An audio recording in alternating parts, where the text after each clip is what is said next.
And that'll be it for the promotions. Just perfectly when Kelly Bailey's music is almost stopped, but the thing is, we're not gonna stop right there. I do want to like. I mean, the thing is, I even like I left a link here for like a Half-Life sound effects video, since I really love these, and I really like don't want Half-Life to completely like just pass with that moment, like with all the Gold Source games. But Half-Life specifically is such a well-made game that people this year specifically have just like started making like their own, I don't know, videos dubbed with Half-Life sound effects, and I really love this. I'm gonna show this maybe just now, and I'm gonna put the yeah, there we go.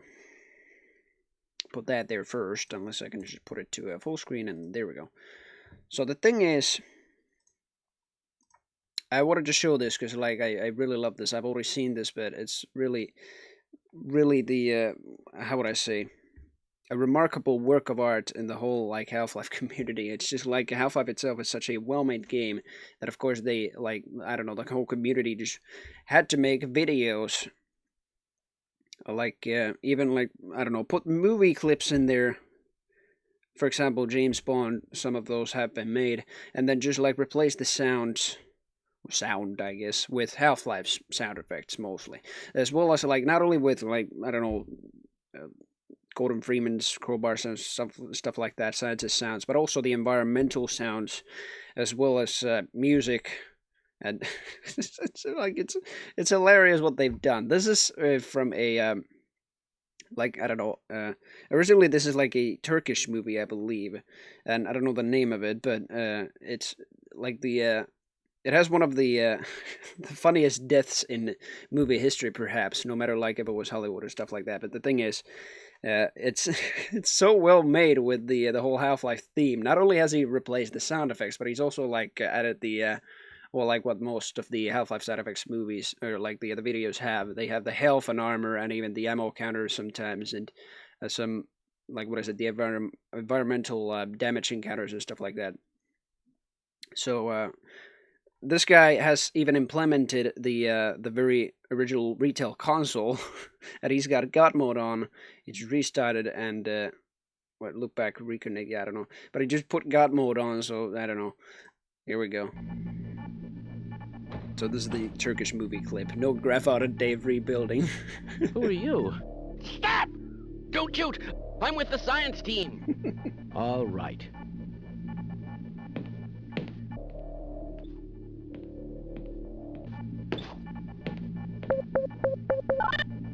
Greetings.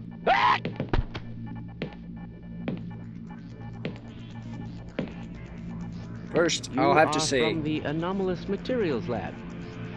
it starts like out like a bad porn film, but I'll say it isn't. How interesting. Just look at that. It's a bad film. I see you are in this mess too. I see you're in this mess too. Oh no. I certainly hope you know what you're doing. Some of these just don't make any sense. But here No!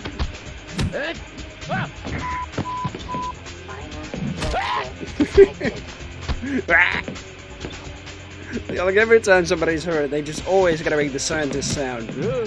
Or a Barney's hurting sound. I predicted all of this, you know. All of it. Oh my.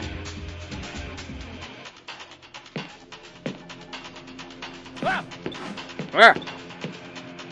I do love that, because the thing is like, the scientists don't even use any weapons, but here we just like use the minor versions of the startling sounds. Ah!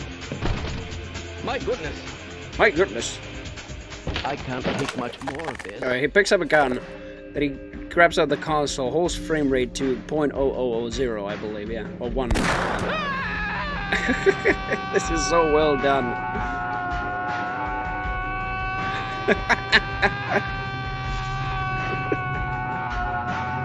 I'm not kidding, this is how it is in the movie as well. He just yells forever, and he just...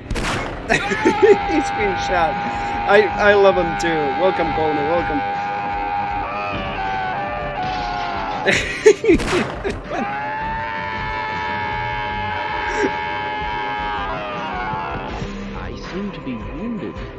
I can keep you warm.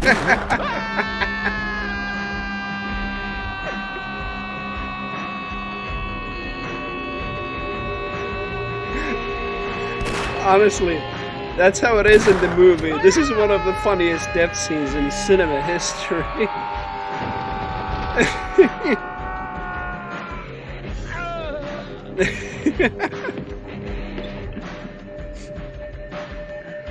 Do you know who ate all the donuts? Oh my god. Subject, Farah. Status, deceased. No further date. Oh my god. What if my... Oh, I've already watched that. That's like the work of art in Half-Life you can ever imagine. But there we go. I'm actually going to close that tab right now since we're getting to the source engine. There's like... YouTube has a whole lot of those videos. Like, specifically from this year, like, I don't know how many people have done. There's been, like, some, I'll admit, there's been bad ones from bad movies, from bad, I don't know, TV shows and stuff like that. But that is just marvelous how people have just, like, created a work of art out of just Half-Life's, like, theme and the sound effects and the ambience it brings. I love that. But here we are, the Source engine. We finally, like, I just wanted to pay tribute to the Gold Source engine one last time before we just move on to Source, so that's what I did. Want to collect some... What? OT. Some of these videos, yeah, I see. I mean, you can actually, if you just, like, know how to download the YouTube videos, but the thing is, I mean, it's not even hard, but the thing is, like, Spot Hunters, I like that Spot Hunters Discord and the Valve CS Half-Life chat, it's, like, filled with those videos. There's been stuff from the movie Equilibrium. There's been the mod movies many times edited, specifically GoldenEye. Yeah, there's just I don't know, so many stuff. But we gotta move on. We have episode 35 here with Catastrophic Source. But before we move on to the game, it's the history about Source, and I don't know if I should actually just archive stuff like the first demo shown about Source, and I don't know, even the E3 2003 showcase. But the thing is, yeah, I believe I will just do that later. I don't know if I should. I should probably do that after Half-Life 2. If not just before Half-Life 2, because I have a Catastrophic Source right here. And I'm going to talk about the Source engine specifically right now. So the history of it, in essence, is just that, well, it just reads here. Source is a 3D video game engine developed by Valve Corporation that debuted as the successor to Gold Source, with the first game being Catastrophic Source in June 2004, followed shortly by Half-Life 2 in November. And it has been in active development since. Yeah, in active development, sorry about that. Source does not have a concise version numbering scheme. Instead, it is designed in constant incremental updates. Its successor, Source 2, was officially announced in March 2015, with the first game to use it being Dota 2. In the update Dota 2 Reborn, to be specific about that, which was ported over from Source later that year. Yeah, Dota 2 released on the Source engine as a, I think, as a beta version in 2012. And it first had a cost, like Team Fortress 2 had a cost, but that was even after its release. But before Dota 2 was released, it had like a cost of, I believe, $20-something or euros. And I remember, because my schoolmates with Dota, like when they heard that Dota 2 was coming out, I mean, they hadn't even been playing the first Dota before, but they had been, I believe one of my friends had been playing League of Legends, and they heard about Dota 2. That's just like, and actually like a sequel to the mod, the Warcraft 3 mod, developed by Valve. They just like, how would I say? Yeah, I think it was just they got the copies of Dota 2 because they owned like some source game, or maybe they bought the game and then just like, I really don't know. Like, it was so like such madness when the game actually had a cost, but before it released, it got like a I don't know. Everybody just got the game in their inventory, many copies of the game in their inventory, so they just could give it to their friends and stuff like that. And I, amongst my like schoolmates in the let's see, it wasn't primary school, but it was basically lower secondary school, or secondary school if you just want to say finish high school. It's actually high school. In secondary school, I basically like, it was 2012, maybe the beginning of 2013 already, and my PC wasn't even a PC, it was a laptop. The Toshiba shit, I've already mentioned that. The same I played Doom on, the same I played Team Fortress 2 on, with a crappy FPS, and it was even crappier Dota 2, to say the least. That's right, I'm moving my monitors a little bit. But the thing is, Dota 2 was like probably the last game on the Source, but about Source a little bit, I was just kind of going off topic, sorry about that. Modularity, yeah, history here. Source distantly originates from the Gold Source engine, itself a heavily modified version of John Carmack's Quake engine. There's probably the 283rd time John Carmack's Quake engine has been mentioned as the very root of something, some game, some FPS game at least. Carmack amended on his blog in 2004 that there are still bits of early Quake code in Half-Life 2. I couldn't agree more. Valve employee Eric Johnson explained the engine's nomenclature. What the hell is that word? Nomenclature of the Valve developer community. When we were getting very close to releasing Half-Life, less than a week or so, we found there were already some projects that we needed to start working on, but we couldn't risk checking in code, so encode to the shipping version of the game. At that point, we forked off the code in VSS to be both Gold Source and Source. Over the next few years, we used these terms internally as Gold Source and Source. At least initially, the Gold Source branch code referred to the codebase that was currently released, and Source referred to the next set of more risky technology that we were working on. When it came down to show Half-Life 2 for the first time at E3, 2003 I think it was, yeah. It was part of our internal communication to refer to the Source engine versus the Gold Source engine, and the name stuck. Source was developed by, part by part from this fork onwards, slowly replacing Gold Source in Valve's internal projects and, in part, explaining the reasons behind its unusually modular nature. Valve's development of Source since has been a mixture of licensed middleware and in-house development code. Among others, Source uses Bink Video for video playback. Yep. For instance, the very famous, I think it's not Kelly Bailey anymore, since that was in Half-Life 1, but this time, I mean, maybe in the early versions of Source, Kelly Bailey with the iValve was still pretty much in the beginning of videos, but otherwise, after that, they just got some, like, it wasn't even Kelly Bailey, it wasn't even like a Valve employee, they just got some random bold guy from the street, as far as I remember, and just, like, took a picture of it and edited basically the same kind of Valve on his, like, back of his head. That's basically it. You'll see that, maybe not in Counter-Strike Source, but you will see that in Half-Life 2. So as I have Counter-Strike Source with console on, which I really cannot actually activate in game, so there's that. But yeah, the thing is, let's see.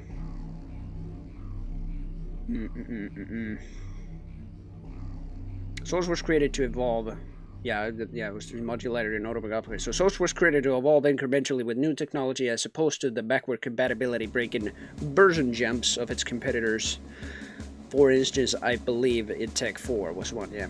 I mean, Doom 3 got released just before Half-Life in August, but not before Counter-Strike Source. So the thing is, the Source engine, like with the first Source engine game, Doom 3 was actually after Source, but not after Half-Life 2, sadly.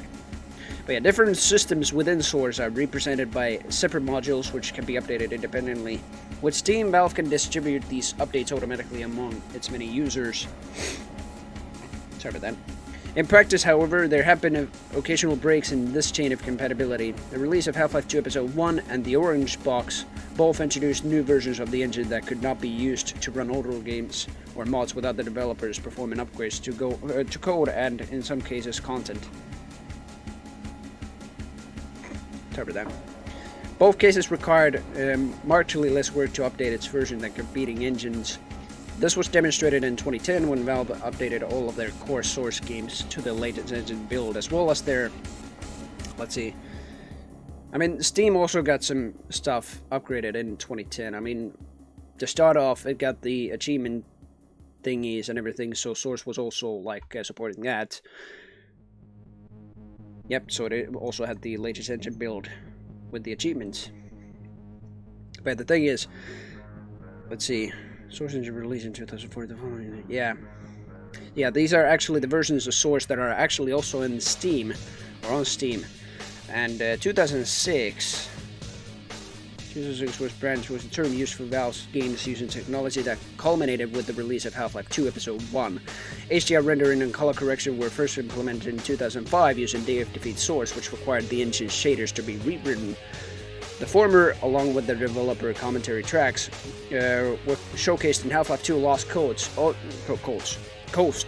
Also, I will do that. I will do an episode about Half-Life 2 Lost Coast, but I believe it will have to be done in like a special episode. But I don't know if I will like. It's a complicated thing because like it's gonna be a very short special if I just play through Half-Life 2 Lost Coast and only listen to the commentary, because Half-Life 2 Lost Coast was like a cut mission, I believe. Not a mission, but like a cut map. Maybe even a chapter of Half-Life 2. And it ended up just being a tech demo instead for the Source engine. And yeah, the thing is, it was released like, I think with the Source 2006 update. But yeah, Episode 1 introduced Fong shading. No, not Thong, it's Fong shading and other smaller features. Since the transition to Steam Pipe, this branch was made deprecated and is now used for backward compatibility and with older mods. Well, I don't know if that actually has like a citation, but yeah, there we go. Image-based rendering technology has been in development for Half-Life 2, but it was cut from the engine before its release. It was mentioned again by Gabe Newell in 2006 as a piece of technology he would like to add to Source to implement support for much larger scenes that are impossible with strictly polygonal objects. That's interesting, because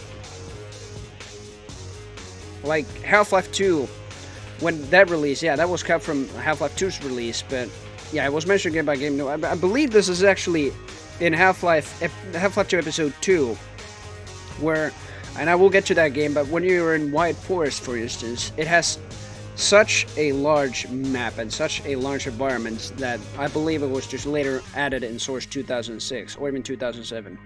But here it is, about 2007 a little bit. The Source 2007 branch represented a full upgrade to the Source engine, of the Source engine before the release of the Orange Box. An artist-driven threaded particle system replaced previously hard-coded effects for all the games within. An in-process tools framework was created to support it, which also supported the initial builds of Source Filmmaker. In addition, the facial animation system was made hardware accelerated on modern video cards for feature film and broadcast television quality. The release of Orange Box on multiple platforms allowed for a large code refactoring, which let the Source engine take advantage of multiple CPU cores. Yes, indeed it did.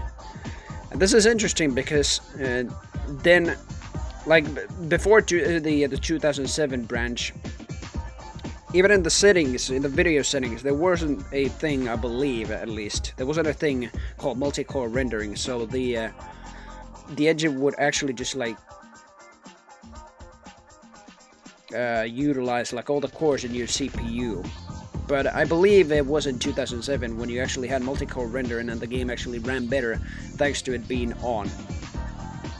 And if you had like multiple CPU cores on your CPU, that is. But yeah, however, support on the PC was experimental and unstable until the release of Left 4 Dead. Multiprocessor support was later backported to Team Fortress 2 and Day of Defeat Source. Yeah. Valve created the Xbox 360 release of the Orange Box in-house, and support for the console is fully integrated into the main engine code line. It includes assets converters, cross-platform play, and Xbox Live integration. Program code can be ported from PC to Xbox 360 simply by recompiling it. Yep. PlayStation 3 release was outsourced to Electronic Arts and was plagued with issues throughout the process. Gabe Newell cited these issues were criticizing the console during the release of the Orange Box. Orange Box. Orange. Alright, in any case, the Left 4 Dead branch was a complete overhaul of the Source engine through the development of the Left 4 Dead series. I believe, yes, it was. Yeah, I mean, it basically reads there. Multiprocessor support was further expanded, allowing for features like split-screen multiplayer, additional post-processing effects, even scripting with Scroll, which is an engine code, basically, or a computer code programming language. Yeah, that's what I mean. And the highly dynamic AI director. The menu interface was re-implemented with a new layout designed to be more console-oriented. This branch later fueled the releases of Alien Swarm and Portal 2, the former released with source code outlining many of the changes made since the branch began. Portal 2 in addition served as the result of Valve taking the problem of porting to PlayStation 3 in-house, and in combination with Steamworks integration creating what they called the best console version of the game. I think they actually might be correct with that. But the thing is, I was about to say, like, it was a complete overhaul of the source engine. Like, even allowed for like many more higher textures, higher models, which we already will see in like Left 4 Dead. I believe I will do Left 4 Dead after I've discussed about maybe the orange box in the series. Meaning I will have to do like maybe, let's say, Half-Life 2 Episode 2, so after that we will take a look at like some of these source mods and everything like that. But the orange box, it had like Half-Life 2 and the episodes 2, that is, sadly not the third one, but also Portal and Team Fortress 2. But the thing is, like, Left 4 Dead had like even higher quality models and stuff like that. And Portal already had some of that as well, but like Left 4 Dead with the like character models and stuff like that even was like basically, I mean, I was surprised that wasn't called Source 2, but later on Source 2 was just, yeah, I'm not gonna talk about that right now, but yeah, much more enhanced version of the Source engine for Dota at least. But yeah, there we go. I guess that's pretty much about the history. Well, I could actually talk about the SDK, but basically they had quite many things. I believe Hammer Editor, Model Viewer, and Gold Source were previously the standards, but also Face Poser with the Source was a new thing. But Hammer Editor previously being, I think it's mentioned here as well. Yeah, Warcraft, developed by Ben Morris. Warcraft was before like a mapping tool for at least Quake 2, if not already for a Quake 1, but it basically supports the same maps format. I mean, BSP, binary space partitioning method. And so Warcraft was acquired by Valve from Ben Morris then, as he developed the program mainly for Quake 2 at least. I mean, people used it mainly for Quake 2, so they just renamed it and like enhanced it to their own engine, Gold Source, named it the Hammer Editor, and later on implemented it in Source. But also Face Poser with the models and stuff like that, we're also like going to see that a little bit, maybe not in Counter-Strike Source, but in Half-Life 2 and stuff like that. Facial expressions on NPCs and stuff like that was a new thing. And maybe a thing, I mean, people had been testing that already, like with some previous engines, I believe. For instance, Unreal Engine 2, that is, in Unreal 2. But even before Unreal 2 got released, Unreal Engine 2 was used by many other titles. Hello, sir. Oh, what up, Kayas? Welcome. But in Half-Life 2, it would remain as a very, very good role here, the whole SDK, to say the least. That's it, basically. Since the release of Left 4 Dead in late 2008, Valve began releasing authoring tools for individual games which constitute the same programs adapted for each game's engine build. After Team Fortress 2 became free-to-play around 2012, Source SDK was effectively made open to all Steam users. When some Source games were updated to Source 2013, the older Source SDKs were phased out. The 3 applications mentioned below are now included in the install of the game, yeah. And that is Hammer Editor, Model Viewer, and Face Poser. Let's see, I wanted to see the Model Viewer. It's a program that allows you to view models and can be used for a variety of different purposes, including development mainly. Developers may use the program to view models and their corresponding animations, attachment points, bones, and so on. Face Poser is the tool to facial animations, choreography systems. So facial expressions, gestures, and movements for characters, lip sync, speech, and sequence expressions and other acting cues, and preview what the scene will look like in the game engine. Now, Source wasn't the first to implement this, but it was like highly influential with its like enhanced version of the facial expressions and stuff like that, the face pulser in the SDK, and that is marvelous. Valve truly just like put everything, every single like effort they had to Source, since Gearbox was developing the expansions for Half-Life. The Team Fortress team was developing Team Fortress Classic, as well as I believe Deathmatch Classic.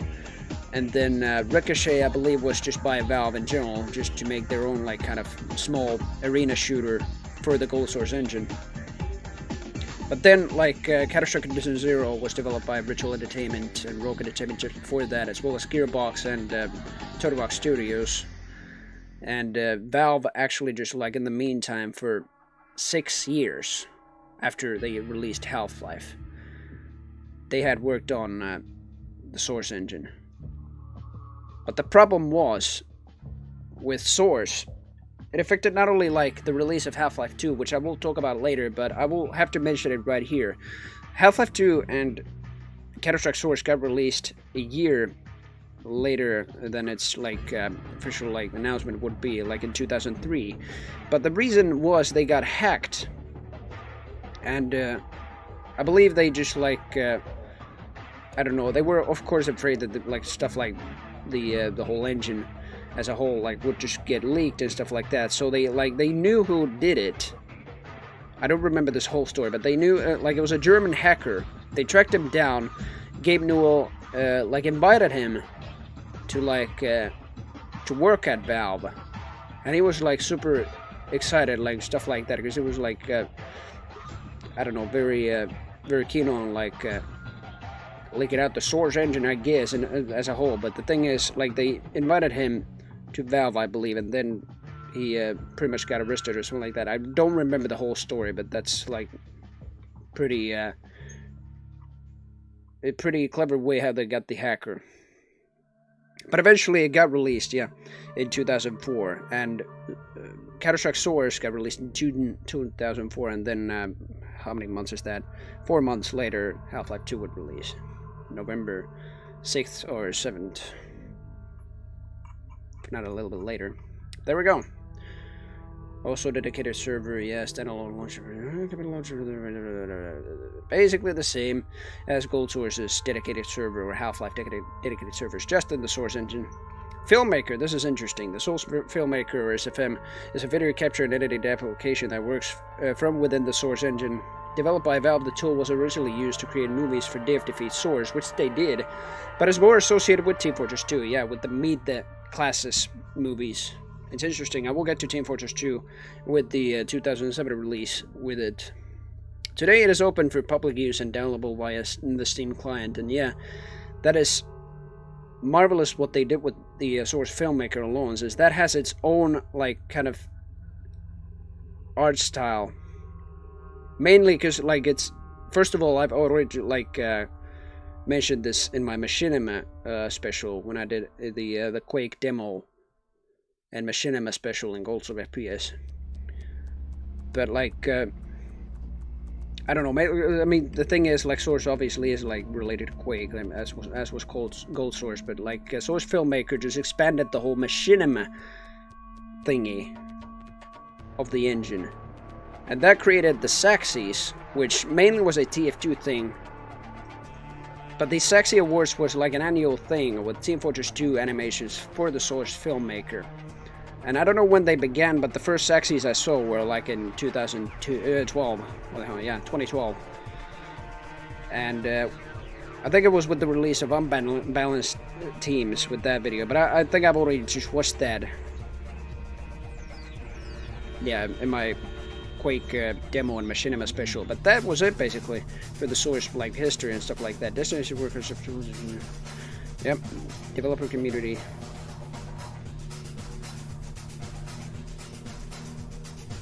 These new articles cover yeah. I believe this is just yeah,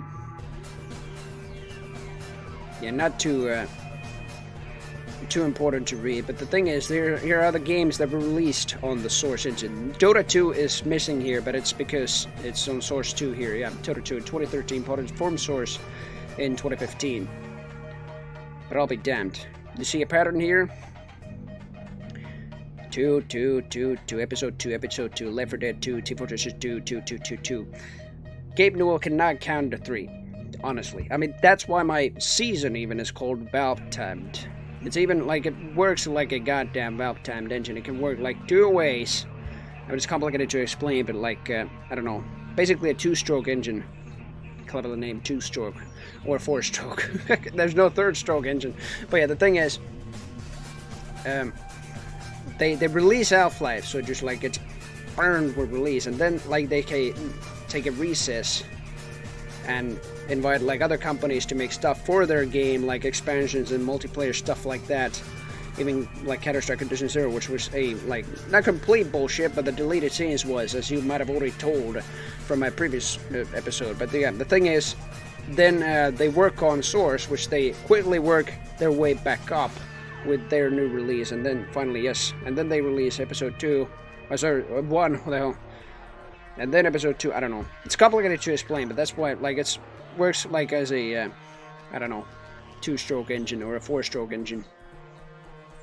Cleverly named because it doesn't even have a 3-stroke engine. Yeah, there's no 3-stroke, I don't know. Sorry about that. But yeah, there we go. Time for Counter-Strike Source 2, though. And sorry, Killer Billy, I'm just gonna stop it there. And the thing is, with Counter-Strike Source, I'm gonna, like, play with... Auntie, what's up? Yeah, thank you very much. But yeah, the thing is, Source, it was released in June 2004, and as a tech demo, naturally, for the Source engine. And it has some like primitive things compared to Half-Life 2 with the physics implementations, but nevertheless, is a very good release. Sad thing about the like community, I mean, it has like still a prominent community, not as big as 1.6 is, to be honest, but oh, not the store page. There we go, community hub. Come on. Some thousand, 4,500. Yep. God damn it! Don't mention again. But there we go. 4,500 playing today at this moment. So not as much as 1.6, but still pretty much.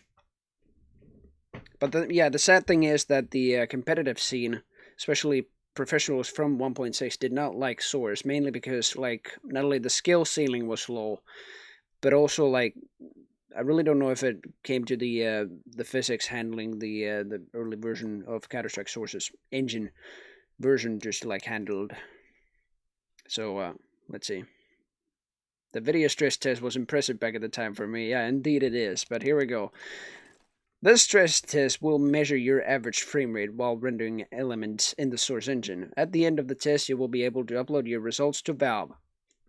Let's see if I can run Counter-Strike Source on my Ryzen 5 1600 and GTX 1070, 8GB, and 32GB of RAM. Alright, there we go.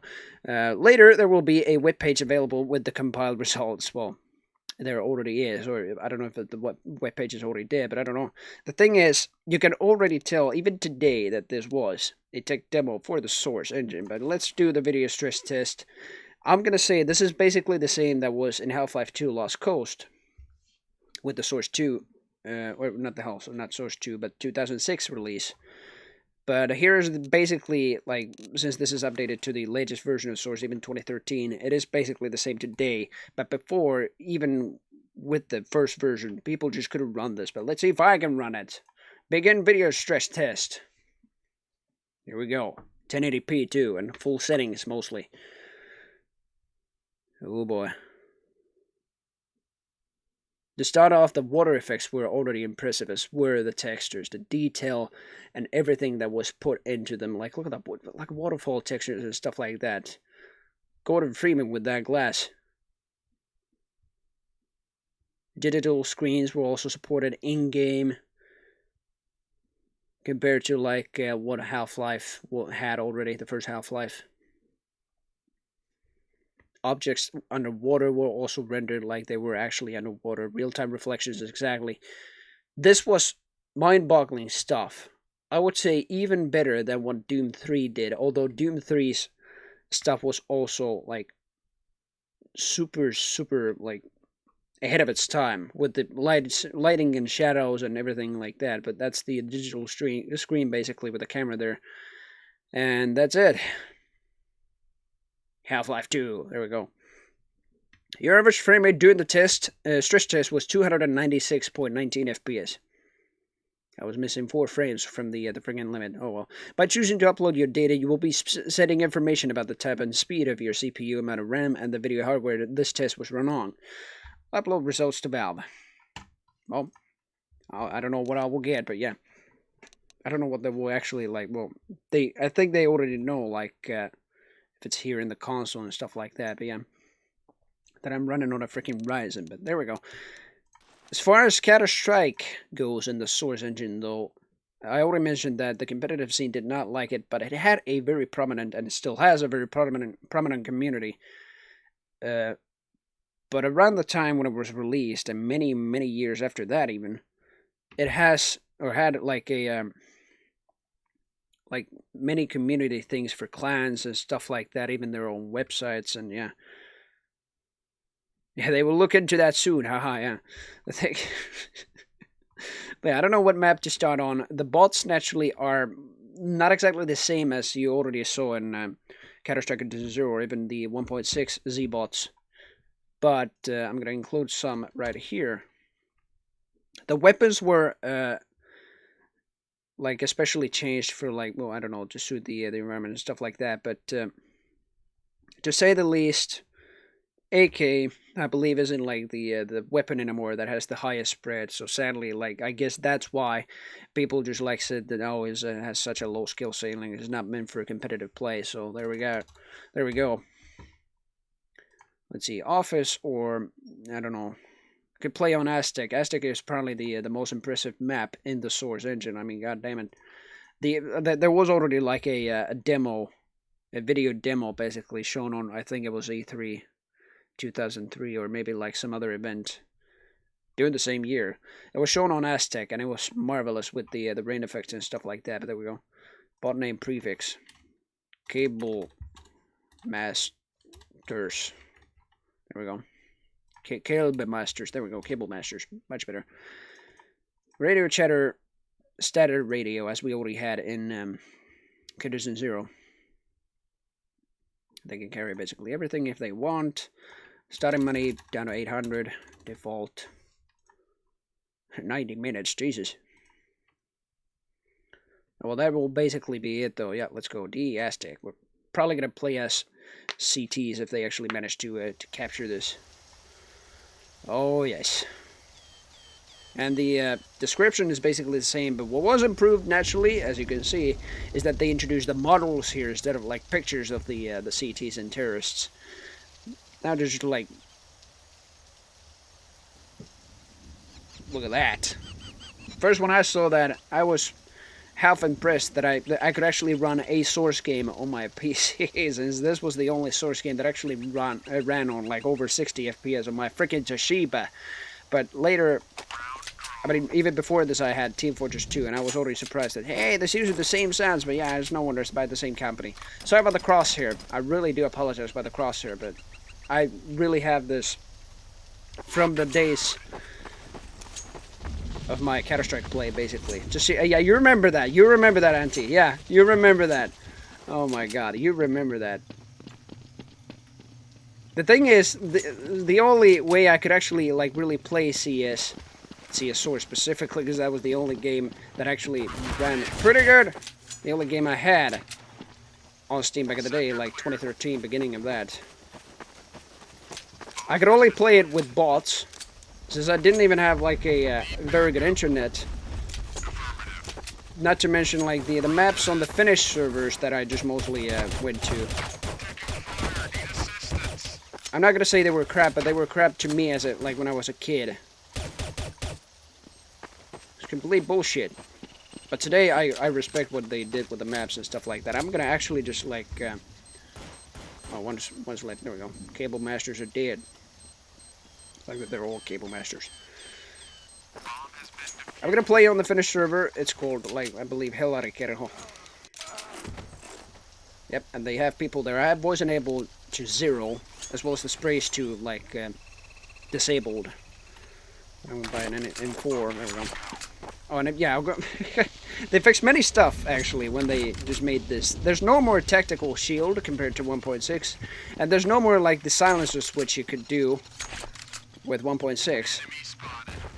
So you actually just gotta wait for the silencer animation to play, and then you can finally switch to your weapon. Oh, sorry, I killed a teammate. God damn it, I didn't put it off. I believe I'm gonna die next round, but let's see the bots after this. They're not completely the same, but basically using the same kind of, I think the same source code as the Z-bots used in 1.6 and Condition 0. Are they gonna go away? God damn it, somebody shot me with a shotgun. Finally finally a useful radar and minimap, as long as the map like had a picture for the map. If you were playing a custom map, it most likely didn't have this, but it did show the sights and everything, so like you actually knew where you were going. At least if you were a terrorist, or even a counter-terrorist, if the bomb already was planted. But finally, like, the stock maps had an actual, like, map as the, like, in place of the radar, that is. But let's see. What are you doing, Nick? Going on the bomb site. These are normal bots, I apologize for this, and you cannot take control of them still.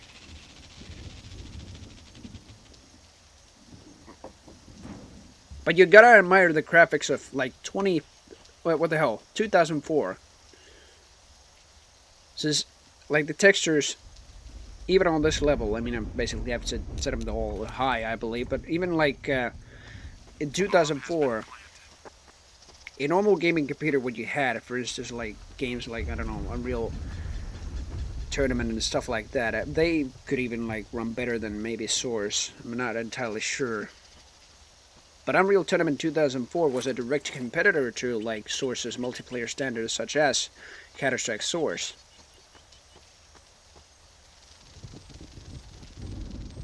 With all the graphics and stuff like that. But yeah, there we go.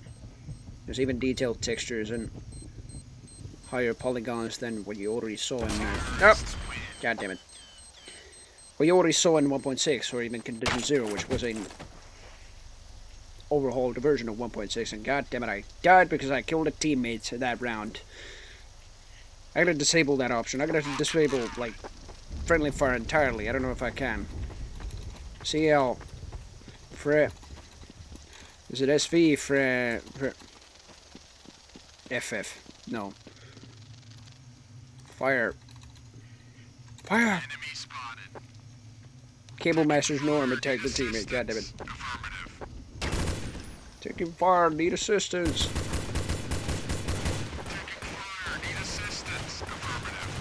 Oh yeah, very high. Yeah, that's very true, actually.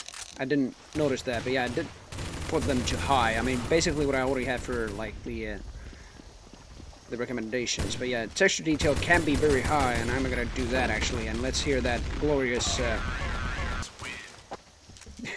frigging techno music again. I remember that so well with the source lag and everything with my Toshiba, because every time I switched the textures to, like, I don't know, medium, as I could run them on medium with that freaking laptop of mine. Even then, it just like dun dun dun dun dun with the engine, and it still is if you just have a crappy computer.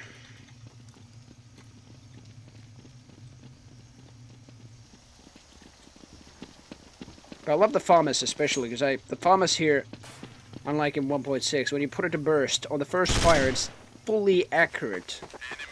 Not completely, but like the first 2 shots are fully accurate. That's equal to a headshot kill. Just like that. They're all dead. Well, not one. Yep, there we go. Ace! Almost. I believe I killed all of them. Roger that. MP friendly fire 1. Oh, I see. Can I put that off? Friendly fire 0. Yep, alright, there we go. You can test that on one guy. Hey, Nick. Okay, let's go. Take a bullet in the head. That's off now. I mean, even the pistols are much more accurate compared to, like, 1.6, and like everything was made even like ever more accurate than in 1.6. That's why the professionals just like noted that the skill ceiling is so low here, because everything is just so accurate. Even the AK having a lower spread value when fired fired constantly with automatic. It's on A. Oh, I saw him. I could try this with it like harder bots, but yeah. I remember this all so well. I haven't played with bots in a long while. I mean, it only has been 6 years, but like still, it's 6 years. Can be a long time. Oh well. As far as the other rifles go, you basically have the same as you already did have in 1.6. There were no new additions to the weapons. The machine gun is still the same in 249, apart from it being faster and thus having the largest, oh god damn it, the largest spread value. I just bought 2 FAMASes, Jesus. One FAMAS and one M249. My friends and I still prefer to play CS. It's an evergreen on every LAN for us. I'll be damned, that's a very good choice. I still prefer CS over like CSGO, what it is today. I mean, I love to watch the competitive scene, but like, I don't know. I haven't played CSGO in 2 years in like competitive myself. God damn it, you piece of shit! I've already dominated them. Yeah. Dominated 2 of them, that is. They didn't even plant the bomb. The M249 can be one hell of a rusher's weapon. You can rush B with this, which I am going to do as CT. To B. Follow me. Affirmative.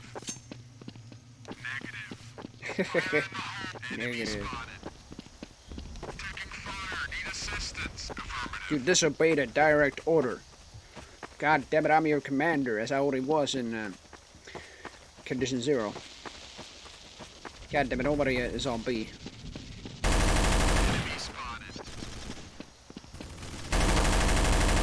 Gonna run and gun these guys down. Oh, not that guy. Ethan had one hell of an accuracy with a UFP. They've got one with the global offensive version, yeah.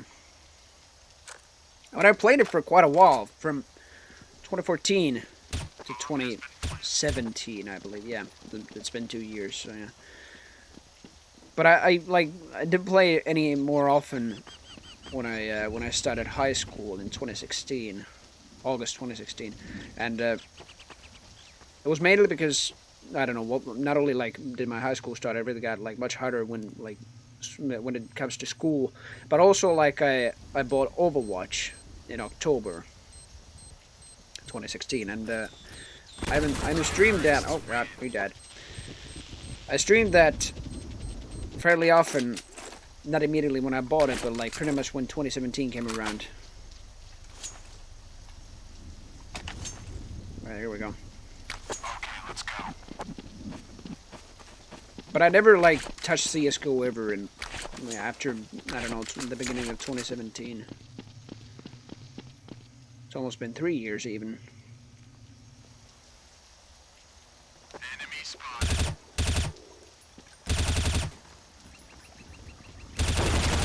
Roger that. Affirmative. Counter-terrorists win. It's certainly favored by the community, just not by the pros, but like the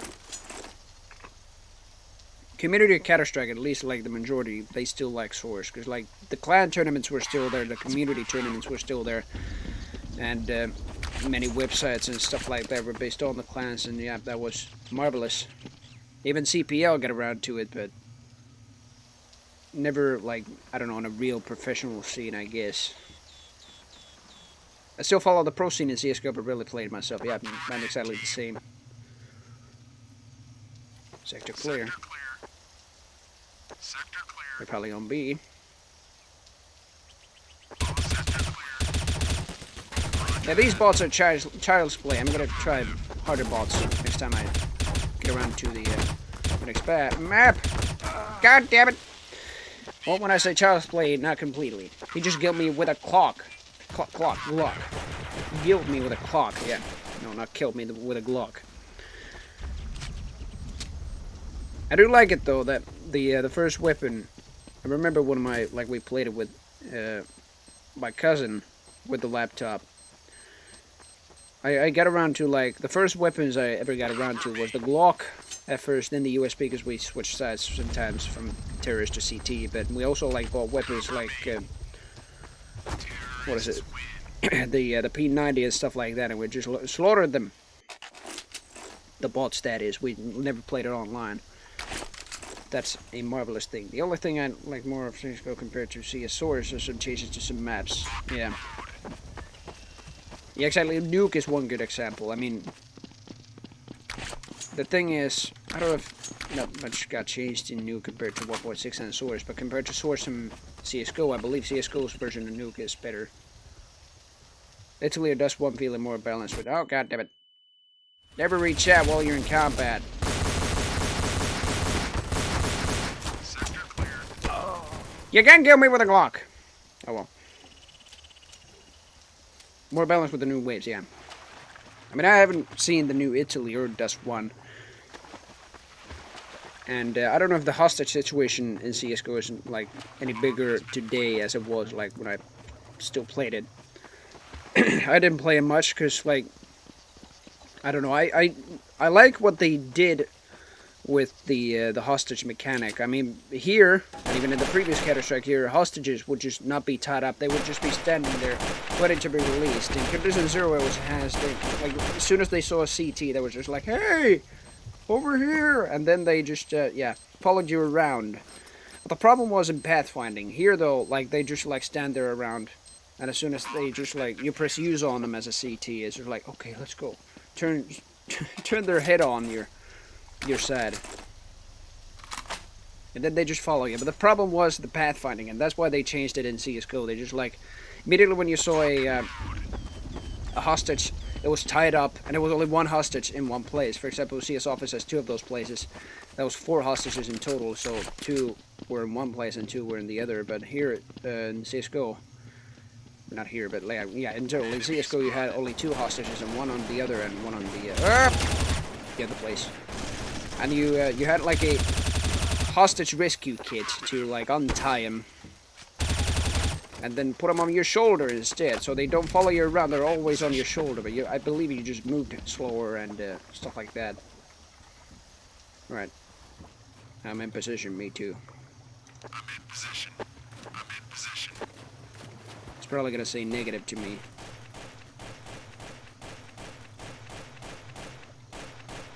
What are you firing at? Keith!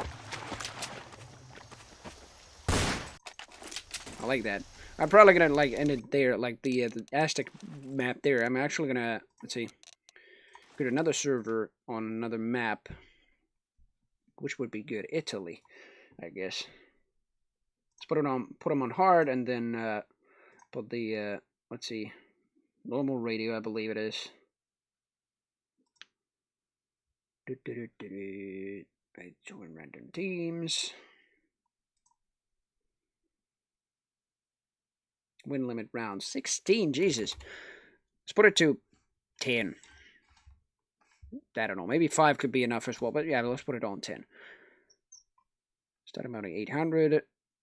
Yeah, well, by time it's just like fine. I mean, it's 1.5 minutes, but I believe I just put like 90 as it was 90 seconds, but it's actually minutes, so 1.5 hours.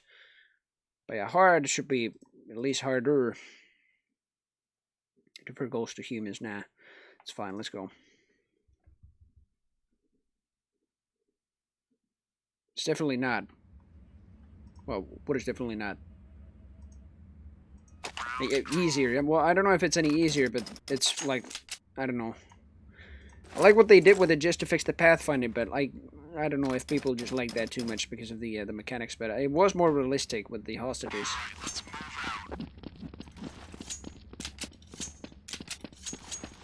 Well, let's go. I usually buy the Kevlar, even though I'm just gonna die from one headshot. Unless they just use Glocks, which... Need help! Be right there. God damn it, I'm coming. I just slaughtered them. What are you talking about? I believe in here it doesn't matter if you use the USB with or without the silencer, as far as the accuracy and recoil goes, but just doesn't make any sounds. There we go. There might be some differences, but I've never noticed them. I've just always just not used the silencer if I just have a primary weapon here. For example, the farm is right here. Let us just get the hostages out, finally. What are they doing? Oh, they were up there, yeah, on the balcony. What a crappy spawn. Pew! Heard a flashbang. They're dead. One guy left. I really do like the farmers because of this. Yes! Yes! Indeed. Well, let's buy another one. I would say the AUG and the SG-552 just stayed the same. I mean, what was notable as far as the weapons, every weapon goes, you didn't have to buy ammo for them separately. They all included ammunition on the purchase of the weapon. And for instance, here I just got full ammo for the AUG as soon as I just bought the weapon. The price of the weapons might have changed a little bit, but only by a little bit, if in some cases not at all.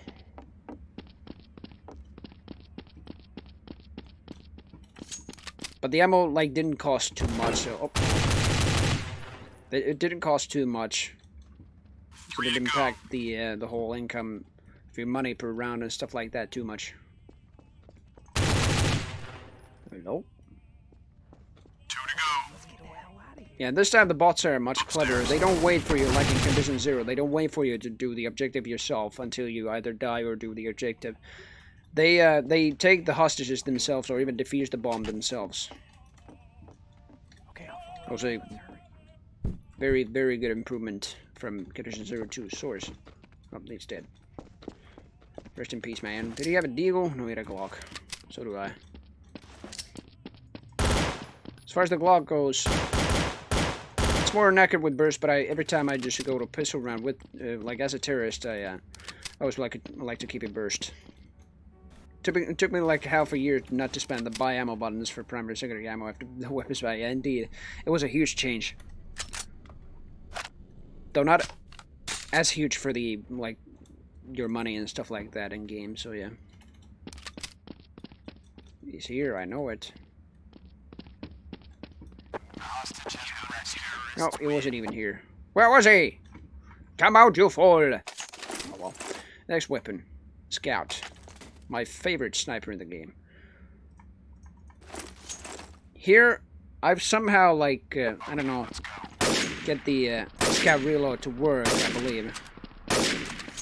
No, I think it's still pretty much the same fire rate. But I've always felt that it's just faster switching off the weapon always, but like naturally the scope is faster. Oh, nice, that was the whole team there. And he just killed his friend. I thought friendly fire was off. I probably just left it off because I naturally just thought that it would just be off. As I just started up a new game, but there we go. Just killed his own teammate. He's like, you're in the way, goddammit, get out of the way. Killed him. Corey has an M249. One guy left. Yeah, that was probably the most notable change to the weapons. M249 is now faster. Otherwise, it's basically the same. The elites had a limited fire rate as well.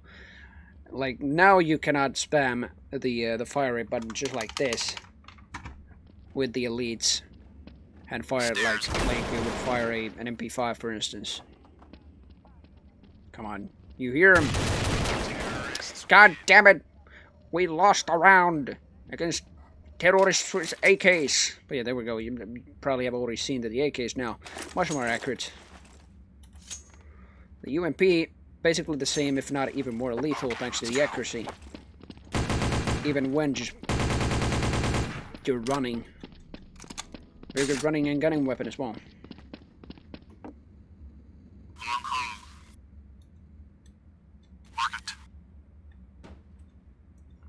But that was the main reason with the accuracies and the recoils even.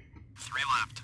Smaller spray patterns that the pros did not like it because it just created a small very small skill ceiling. Everybody just could kill kills with like an AK that's just having a smaller. That's our own people right there. But yeah, smaller spray pattern as well as a sharper accuracy. And god damn it, I'm bad with the UMP. He had a helmet. Would have died from 2 shots there. All right, Jill. Let's see how you do this. You heard him. I don't know why you're crouched jumping all the time. But god damn it. And the same music's playing there. I already thought I'd just get rid of that, but never mind. Oh yeah, that's the grenade buy. I forgot I bound the like grenades and stuff like that on a different thing. But yeah, MP5. It's also a very good SMG. Let's wait here. I don't know if this got the least changes, but it's still like fairly accurate, even on a mid-range.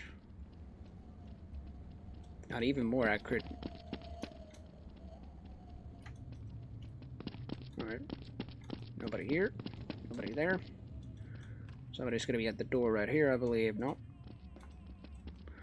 Perhaps not. Right, there's gonna be somebody out there on the hostages. Nope. Nobody's camping here, really. Report in, team. I've got the hostages. Sector clear. House. There's nobody home. Middle. Nothing happening over here. Well, they're going to the spawn immediately.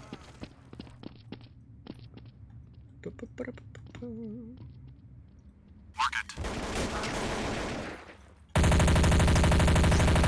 He's dead. Another update, thanks to the like physics handling of swords, they could even support ragdolls. And every time somebody died, they would just die in the funniest way possible if the physics were just well, the right angle and stuff like that. And as well as the poses. I mean, yeah. Maybe not look at that guy, but look at this guy.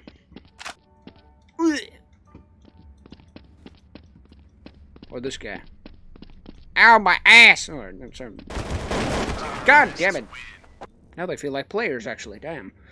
He was tapping his AK into my torso until my gut was in pieces and gyps and gory red pieces and thin red paste. So actually by the M4, let's see. P90, or ESC90 if you will, is actually a killer machine with this accuracy, even when ran and gunned. Well, look at this, if I just see an enemy right here. Damn it! No, don't look at that. I didn't mean that. I meant somebody would... Screw it. Alright, Corey, let's see how you do this. You should rescue the hostages. And I put the team spectator only so I cannot view the enemies. There we go. Corey with a shotgun, XM1014. Very bad for that range if somebody just appears right there. Not anymore. Very bad for that range right now. Ooh! What a headshot on Rick, but he got killed by Troy. Communicated so much with only the flashlight. With a friend. Yeah. Just like that. The flashlight is here. And I believe in 1.6 you couldn't activate the flashlight. I think it was just like... activated like... or you could activate it if the server allowed it. That's what I'm trying to say. But like here... Let's just say dynamic lighting works well with Source. Look at that. Well, that shadow created by that. Where are they? They're right here. I heard one. Apartment. Nothing here.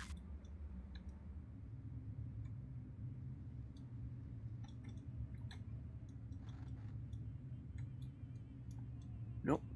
I think that was a teammate I heard then. Never mind. That's a teammate. Huh? Thank you very much for the 8K. Hostages are free here. What was he doing? I've got the hostages.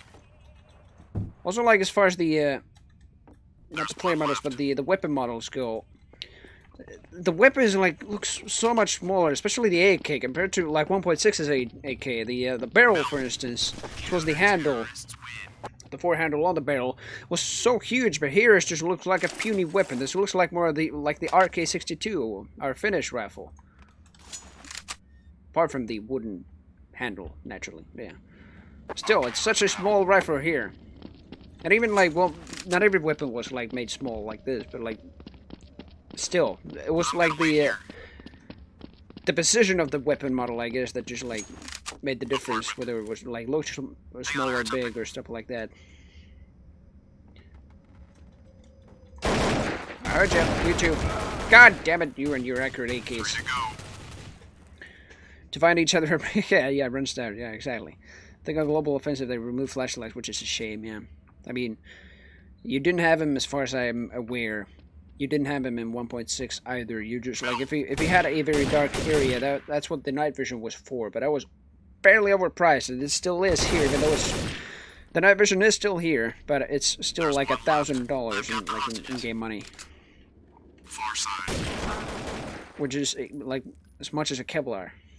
So if you wanted a Kevlar and night vision, you couldn't even buy the. I mean, I'm sorry, Kevlar and helmet. That's what I'm trying to say. But yeah, if you wanted a Kevlar and helmet and night vision goggles, you could afford them on the second round already. But it was a pricey goddamn round then. After that, I'm pretty sure you couldn't even afford a rifle. You just had to buy maybe a shotgun. Not even that, but there we go. Nice. Fien was the only one remaining, and I don't know where he was. Let's see. Shotguns, they're fairly the same except for XM1114. The reload is actually the same speed now as it is on the M3. I mean, I can just show you here. Firing speed is exactly the same as before, but the reload is now much slower. It's not like dling, gling, gling, gling, gling. It's now cling, cling, cling. Free to go. You stole our rifles! There's one left. One rifle, at least. Actually, I'm gonna use the XM for a while here. Oh, come on, Joe. Follow me. Negative. No, he's probably following me already. I don't know. I mean, this time the bots aren't like, okay, Commander, let's go. Because, like, mostly what they had for, like, a personality for the bots is just, like, to complete and, like, mainly focus on the objective. And they would sometimes, like, reply to your commands, but they're not immediately ordered to follow you around, like the high co-op bots you had in Condition Zero. They immediately said, okay, Commander, let's go, and they would just follow you around. These bots, though, they rarely follow you around, and they mostly just camp like that, even though they have an objective to do. God damn it! I'm on your side. I know you are. Just complete your objective. You have an M249. You should rush B. I'm gonna take that, then. Pieces of shit! Clearly, it's still very inaccurate, even though you just, like, run and gun. Well, not even run and gun, but crouch and stand still with it. And spray and pray. Come on, Brad. 8 HP. I mean, even on a lower resolution, I mean, it won't matter to you as much, because I'm at 1080p right now, but even on a 720p resolution. There we go. Anyone see anything? Still fairly, like, I don't know, I've got anti-aliasing on too, so maybe that's what it's making, but even on, like, high graphics, it's still damn beautiful. Damn it! Alright, let's see. What else should we buy? Greed 550 still uses 556s. Has 30 in a clip, and is basically the same, apart from the sound, which is now different compared to 1.6 or Condition Zero. But otherwise, it's the same rifle.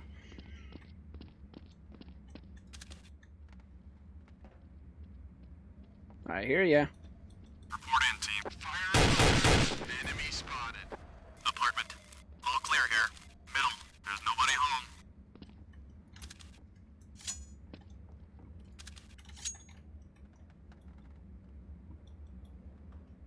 Nobody here either. He just killed Seth with a USP, goddammit.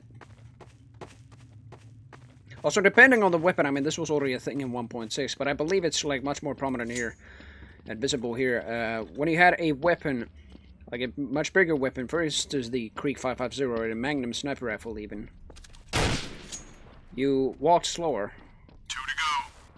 I think it was much more of a thing here rather than in 1 guy left. 1.6. House. Though it was there as well. Okay, I'll follow you. I mean, it wasn't in 1.6, but on previous Counter-Strike versions, you had the AWP, but you were going so slowly, maybe as slowly as I'm going right now, so slowly that you didn't make any footsteps. But here, naturally, and even in 1.6, I believe the threshold was made to like actually make some footsteps. But my footsteps naturally are a little slower when I'm carrying this. But when I'm carrying the USP, Middle. actually just sounds like I'm running right now. 3 to go. Yeah, huge difference. Mark it. Market. 2 to go. Let's see, none of them. I gotta add more bots in the next game, but yeah, this is basically Italy for you. That was damn close. There's 1 left. And I believe he's right there. I don't want to hurt the hostages, so... Fire in the hole. God damn it! Counter-terrorist. There he was. I bombarded the wrong kind of... well, wrong floor, to say the least. As far as the good old Magnum with the 338 Lapua Magnum rounds, as far as that goes, it's still as deadly, if not, like, well, even deadlier. At least the sound is just damn satisfying. I would add the sound to the, I mean, I hate to say this, but I would even add the sound to the freaking Super Shotgun in Doom 2 in place of that sound, because this sound is just marvelous. It can be heard Stairs. throughout the whole freaking map. If somebody had an AWP and they shot, you would just hear that across the map.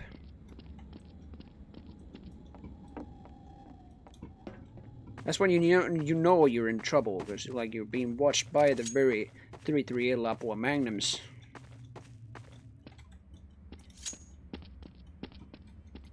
But the thing is, it had a similar sound in 1.6, but I believe it's here, like, it's more satisfying. It has, like, a kind of an echoey sound effect, or reverb to that. But he's camping here. I mean, you can wallbang here throughout, like, basically through, like, wood, stuff like that. In which it was more possible. Goddamn flies all over. There we go. It was possible here naturally, since Source just like detected what was like more hollow than other materials, for instance wood or I don't know.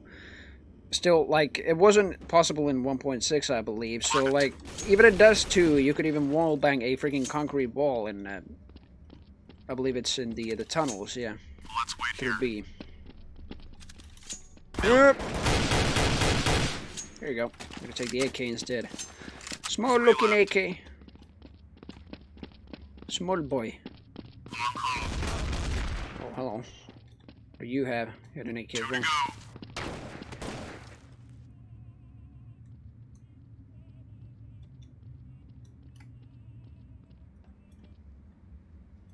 What's over there?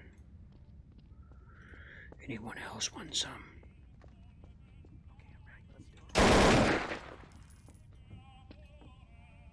There's 1 left. Okay. The hostages are with me. Roger that. I mean, here I believe, yeah, the hostages just need to find the closest path to like the outside part.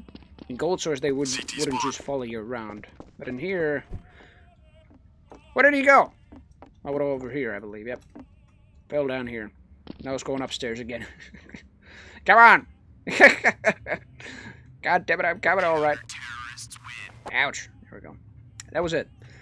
I don't know what map it will be next, but like they probably choose the next one from the list, but I don't know if what the next one will be. Hopefully not a like a custom map. All right. I mean, actually, some of these maps were not so much played, but ooh, Dust 1. Ooh, yes. Which one should I be? Perhaps Terrorist. It's harder to be Terrorist on this map, I believe.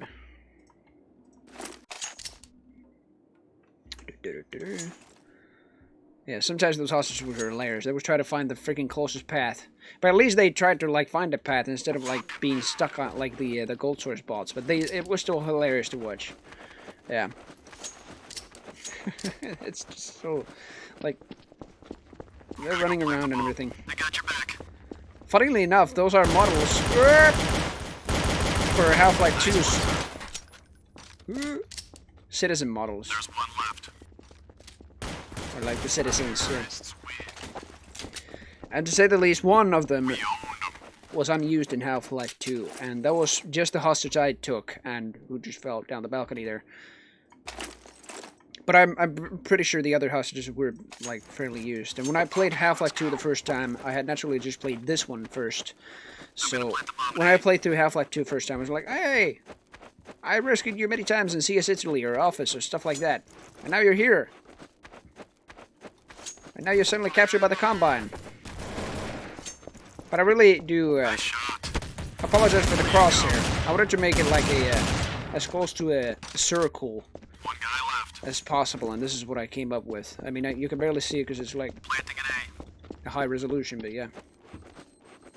Terrorists win. Even on lower resolutions, the whole game can look very, very promising. And that's what people mostly played on, a very low resolution and very low graphics. But even on lower graphics, it was still the next generation. Okay, let's go. I believe I still have friendly fire on. Yes, I do. It's me. I know! Sorry. I tested. I'm gonna go plant. I'm with you.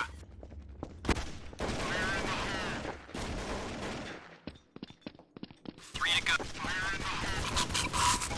Wait, I just realized they have 8. There's one left. Or, like, what the hell? There's only 8 bots instead of 9. What the hell? Did I press a 9 or 8 instead, or what? I still have my old Half-Life 1 version without Steam, plus Counter-Strike 1.3. We never upgraded and always played that 1.3 version before going over to CS Source, yeah.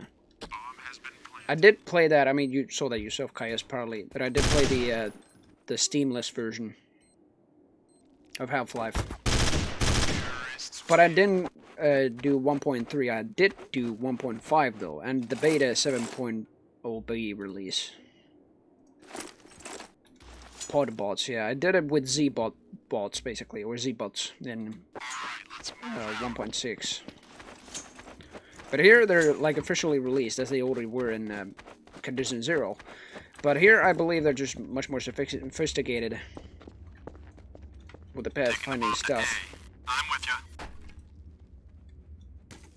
As even the crouching was like smoother this time. I mean, when you crouched, even in Half-Life, when you crouched, you were like momentarily in the air, because like you pulled your legs, your model pulled your legs already like to the air, so you actually were in the ground for a while, or like in the air for a while. That's what I mean, before actually landing. But here it's just made smoother. The bomb is down. Oh, look at that! 2 to go. Couple headshots by by Gabe.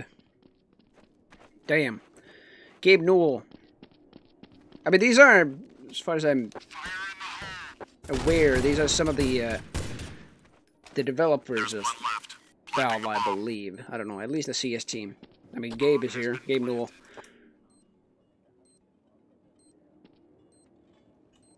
Oh, let's see.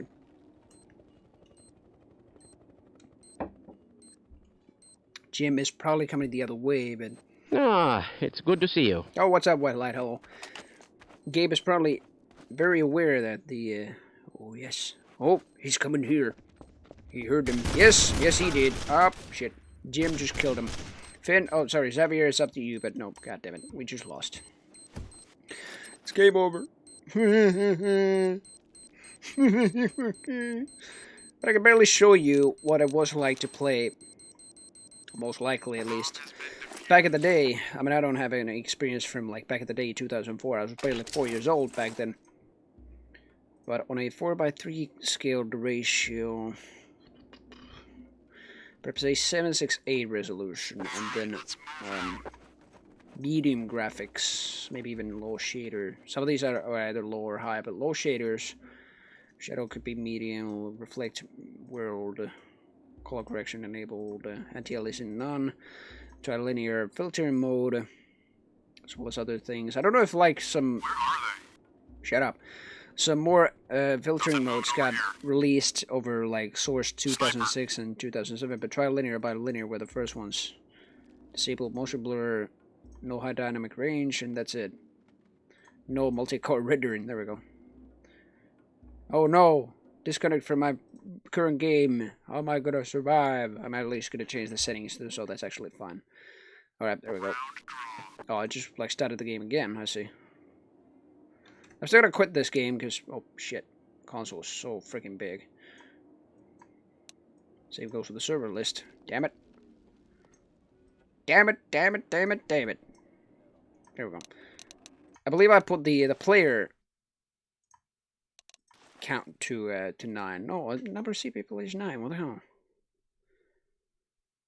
I put it to 9, but like there's still like an unbalanced amount of bots there. Let's put it to 10. Now there might be like, I don't know. There's now 5 and 5.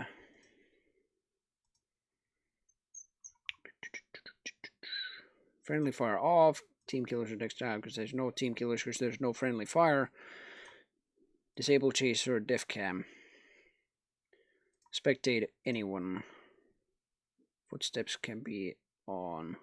Kick idlers and team killers. Double pots in an open match. Oh, MP auto team balance. So I see. Do I just put it like during the game or just now? Auto team balance 0. Bot add CT. Yeah. That could work too. Yeah, that's that. I mean, that already worked in ZBot, but here we go. So this is how it, I believe at least, how it would have looked like back in, like, I don't know, 2004 and so on, when people still had, like, their Pentium 3s and stuff like that. It might have not run on properly. I mean, I don't even know the tech back in the day, so I'm not one to say what kind of a processor that would have been run on. But let's test Office. Office, not too long of a map, not too, like, open of a map, so that's what people, I guess, mostly were comfortable with playing, instead of maps like Aztec, which had many open environments, and even the rain effect might have just like slowed the whole freaking PC down. Cobblestone was another very open map. Nuke was also one. Let's just play Office, as we haven't already. Limit teams 0. 0. Oh, it was 2. I don't know what the 2 meant, but yeah, there we go. Piranesi. Oh yeah, Piranesi was also 1. I already played Piranesi in condition 0, but Piranesi here is one hell of a map. But I'm gonna play Office first and see if this time it might work with the bots getting balanced. Alright. Good thing I'm on CT. But it doesn't look too ugly. I mean, if there's any change to the graphics, it's obviously the resolution, but also the anti-aliasing. The snow might look a little bit uglier. I mean, we didn't already see that before, but glass, the texture and everything, even when you break it, it's a little bit pixelated. This is what people just played back in the day, like most of the time.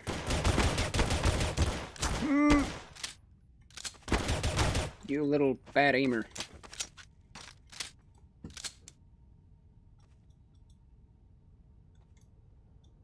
Okay, I'll follow you. Okay, let's hurry.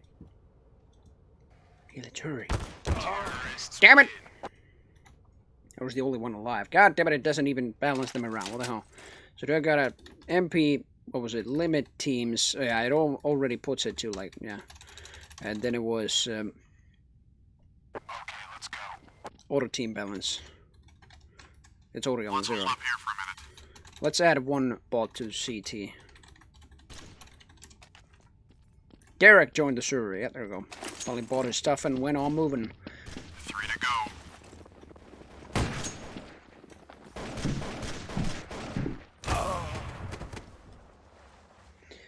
Perkele! Vittu mitä paskaa väliä, saatana. I mean, if anything, I'm actually surprised I'm getting a lower frame rate when I'm having these settings and when I was viewing the whole environment. I can, by the way, switch between the players. What the hell? Like, what the hell? I created a new server. I disabled friendly fire and everything. What the hell? Max players. Over 9,000. I believe 32 is the max player. Although I have seen servers where the max player amount is actually 64. And that's very, like, damn surprising. What the hell are you shooting at? What was he shooting at? Let's go. Seth, you're crazy. Was he trying to shoot at the garbage can or what? You're the glass. Let's go. Let's get the hell out of here. Let's get the hell out of here. But not too ugly, to say the least, for its time. I can barely tell people just could run this. In fact, when I was at 1080p and everything on high, I had a constant, like, I don't know, 300 FPS. Which is the limit of the, like, the standard limit of the game. But here when you're going to an open area, if you can see my Steam counter up there, it went to 150. What? 160 now. 200. 223. 160. I mean, my refresh rate is like 144 naturally. It just, like, doesn't make a difference on my screen, but still. Well, let's see.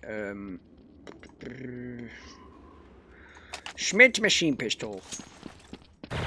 Sniper. Basically the same crap as 1.6 and Condition 0 once again, except more accurate, especially when you're running and gunning once again. It's a very prominent weapon for that.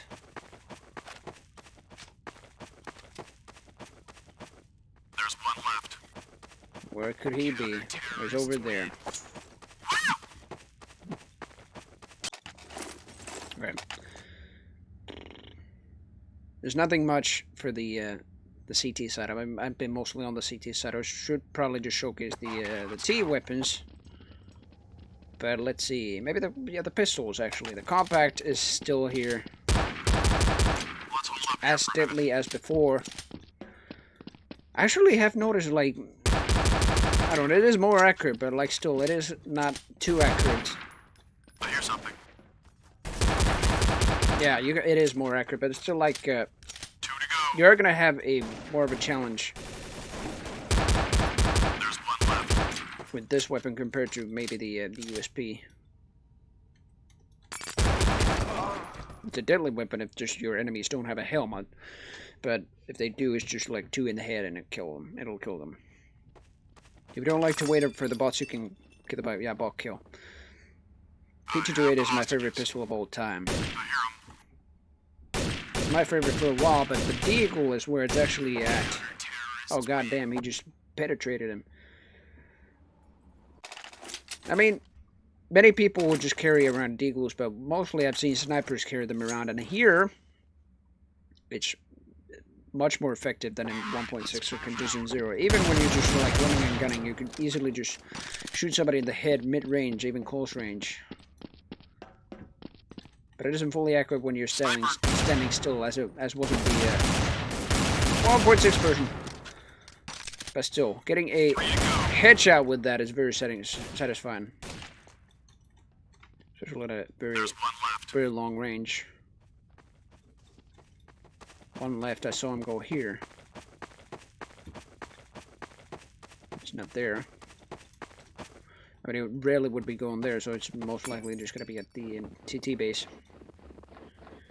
Problem with Office, especially if you're alone as a terrorist, The hostages are with me. you're only looking at one way mostly. I mean, there was one angle maybe where you were just looking at.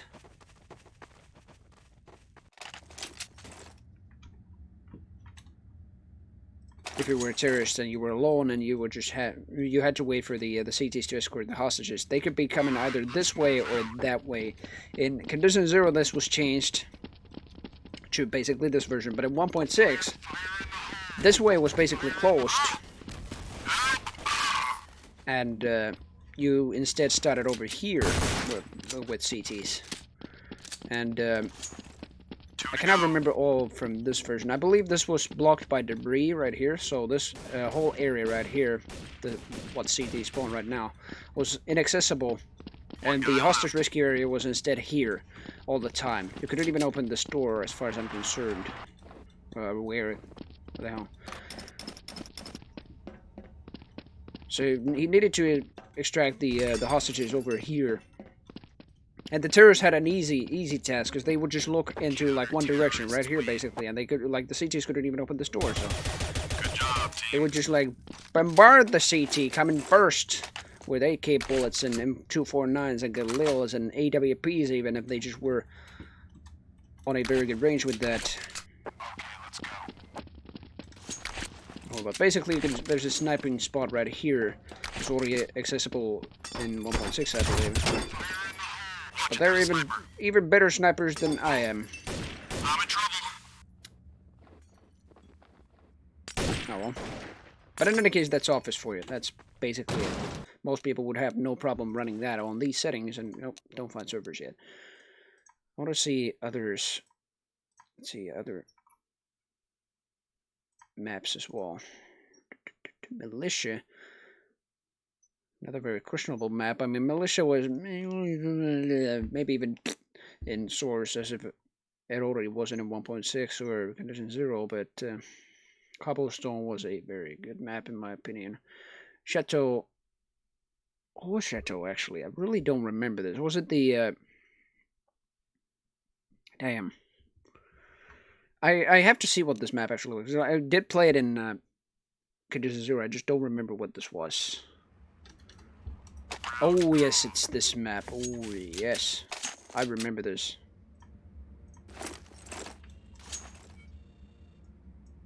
I remember the very moment we played on this map with one of my friends on the laptop, and otherwise he doesn't play even Counter-Strike, but he did play Counter-Strike when he was visiting us here. I remember the moment when we just picked up the AWP and shot everybody, even like twice as like 2 people with 1 bullet. It was basically a double whammy. That was incredible. Yay, best accuracy. And now the bots have actually been evened. Let's see, I want to test friendly fire right now. Sorry, safety precaution. I mean, you basically cannot call this a safety precaution, but I guess you can. Yep, you cannot shoot him. So, in Condition 0, you didn't have the friendly fire on by default. I believe it's connected to the difficulty, but in normal mode you didn't have friendly fire. But even if you didn't, they would immediately like... they would just like whine about like, hey, it's me! There's too many, we'll snipe him. Nice. 3 left. Using bomb now. I like how they heard the bomb and immediately just jumped. It's like, oh no, they're the piece of the bomb. I got your back. Hang on, I heard something. Bomb has been There we go. owned. A wound. Alright. At least now I remember what this map was, but I believe we were mostly playing on the T side. Dust we already tested. Dust 2 would be very popular. But the thing is, let's see, Inferno also pretty popular. Nuke, pretty popular. Piranesi. Port was one of those maps where, like, I don't know, it was super large. You could plan on like 2, like, there was one side which was inside like a whole hall, but like there was a freaking freighter ship right next to it and a bridge to the freighter ship, pretty much like on the other side of the map to the counter-terrorists mostly, and it took a long way there, and the bot would already be taking like half the time there before the CTs would actually just get there. But yeah, there we go. Tides. We already have tested tides in Condition 0. I don't really remember what it was like, but yeah. Prodigy, also a very map. Train. Oh, train. And yeah, naturally, some of these maps are just like, yeah, I believe these are actually the, yep, all the freaking community maps I've downloaded, but AMD equals 7K AWP Lego. Yep, of course there's going to be stuff like that, especially surfs maps too, but I believe I had no surfs maps unless it's just reading right here and not here. Wimahalli. These are Finnish maps, mostly at least. Oh, let's see. Let's see Dust 2, actually. This is going to be very familiar for me, but let's join terrorists this time. I started without bots and add them later yourself, then you get teams like you want. Yeah, I've done that in 1.6 already, I believe. But terrorists, they basically have the dual elites as usual, but yeah, I already mentioned that they shoot much slower, as well as equip much slower right now. I mean, this is a one hell of an equip time. Look at this when I switch from the knife to the elites, and I'm pressing and holding the fire button when I do. That's over a whole second. But they're very deadly. Especially with their accuracy, you could just like bang onto their heads for days with this clip size. Reload time also was a little bit shorter than in 1.6 in condition 0. The Rushka. I don't know about that map, but yeah. We already tested the AK. Galil is a little bit hippier as far as I know, because like when you're going around with the AK, you have like the rapid footstep sounds, but here you're actually going slower with the Galil instead of the AK. Well, compared to the AK, I mean. But the Galil is a very good rifle actually, just weaker damage than AK, but still has a higher clip size and a higher rate of fire. I think it's basically the same as the M4.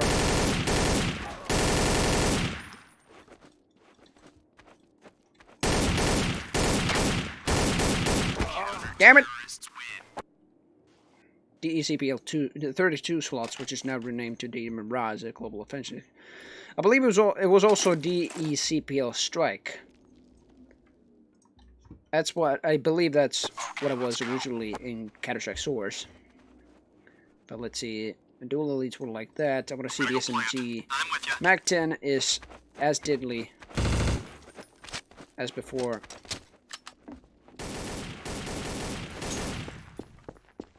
Basically the same weapon as before. What the hell are you doing? Alright, throw a grenade. Nice one, sir, yeah.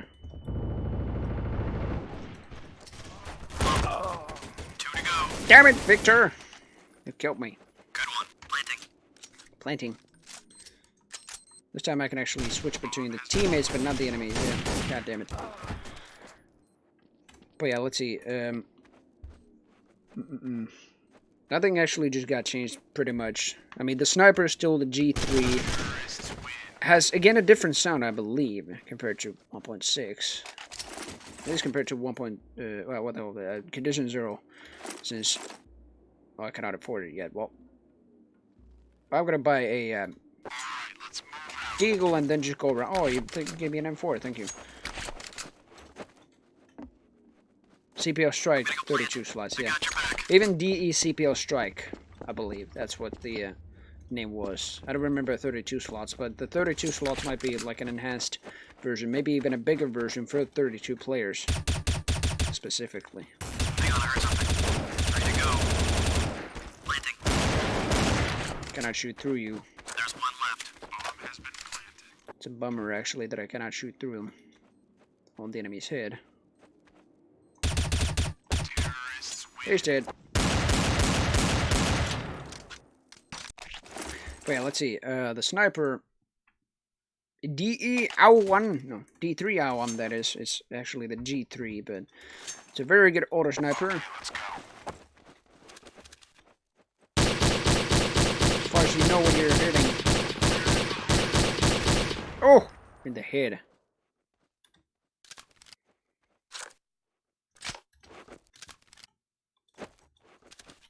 I mean, I believe the previous model in 1.6 was like you could barely, even with the default FOV, you could barely see that the clip wasn't actually just like changed. It was just Just like watching the clip being detached and then test again. The same clip. It's like... It's like, yeah, I'm going to take this clip off. The bullets magically come back to the clip and then... There we go. Now it's fully loaded. And I can kill the CTs now. Oh, I have the bomb. Nobody here. Bomb has been planted. And as far as the bomb goes, it actually animates the code this time. It's a digital display, like in, like we already saw in the Sector clear. tech demo. But it was only changed in, I believe, in condition 0, where the character actually just pressed it. I think that's 7 numbers. Yeah, 7 times. Because in 1.6 and the original Counter-Strike, the previous versions even, the terrorist only pressed it like 5 times. But here we go. Even with the G3, you walk slowly. So you're better off just walking with a deagle in the hand if you're actually just going in mid-range combat with it.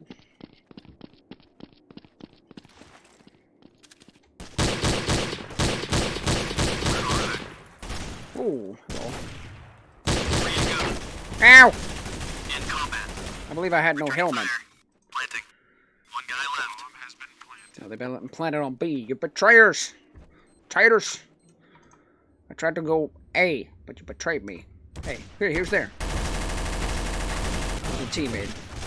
Never jump while you're firing an M249. And spraying and praying with it. You're dangerous. Very dangerous. You only planted a bomb. Oh, let's see. P90 is the weapon most people like to use when rushing B, especially in Dust 2 and as a terrorist. But to say the least, I might be very crappy with it, even against these bots. I mean, they're hard difficulty, but still.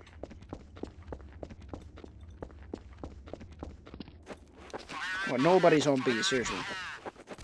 Everybody on B. Sector clear. Good job. Jesus. Eric almost got an ace. Damn. Only one of them died, and that was Jim. Who has no kills and only 6 deaths. Oh, only 6 deaths. Already 6 deaths. Otherwise, that's pretty much it for the terrorist weapons as well. I mean, let's see. I could use the Magnum Sniper Rifle for some final cleaning up, but I don't have enough money for that.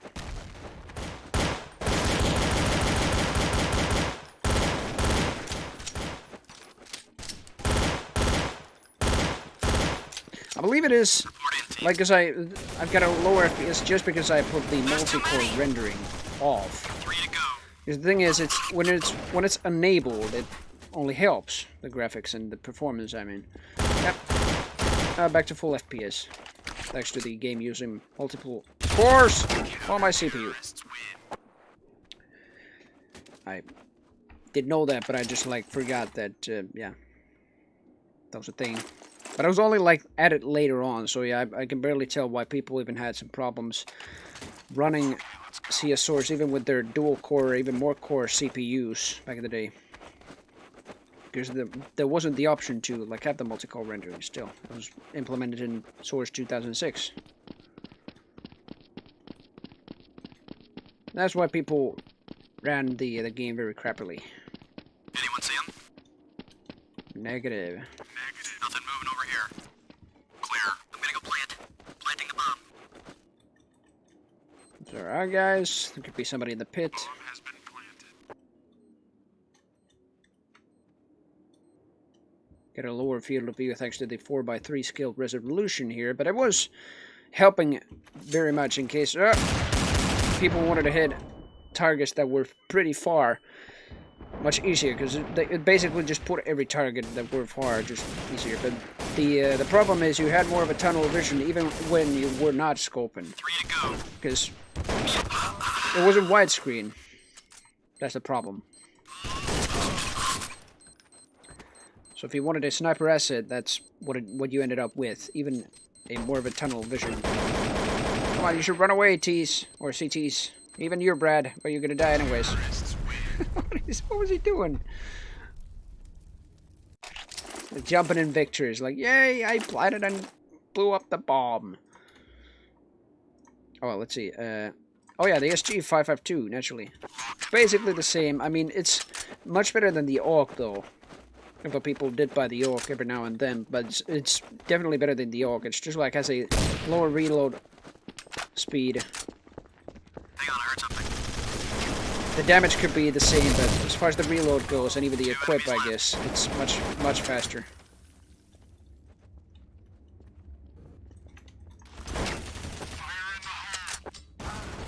I got Wade.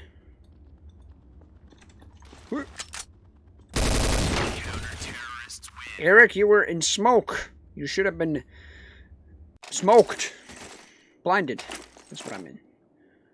Oh, well, no, I cannot afford anything else.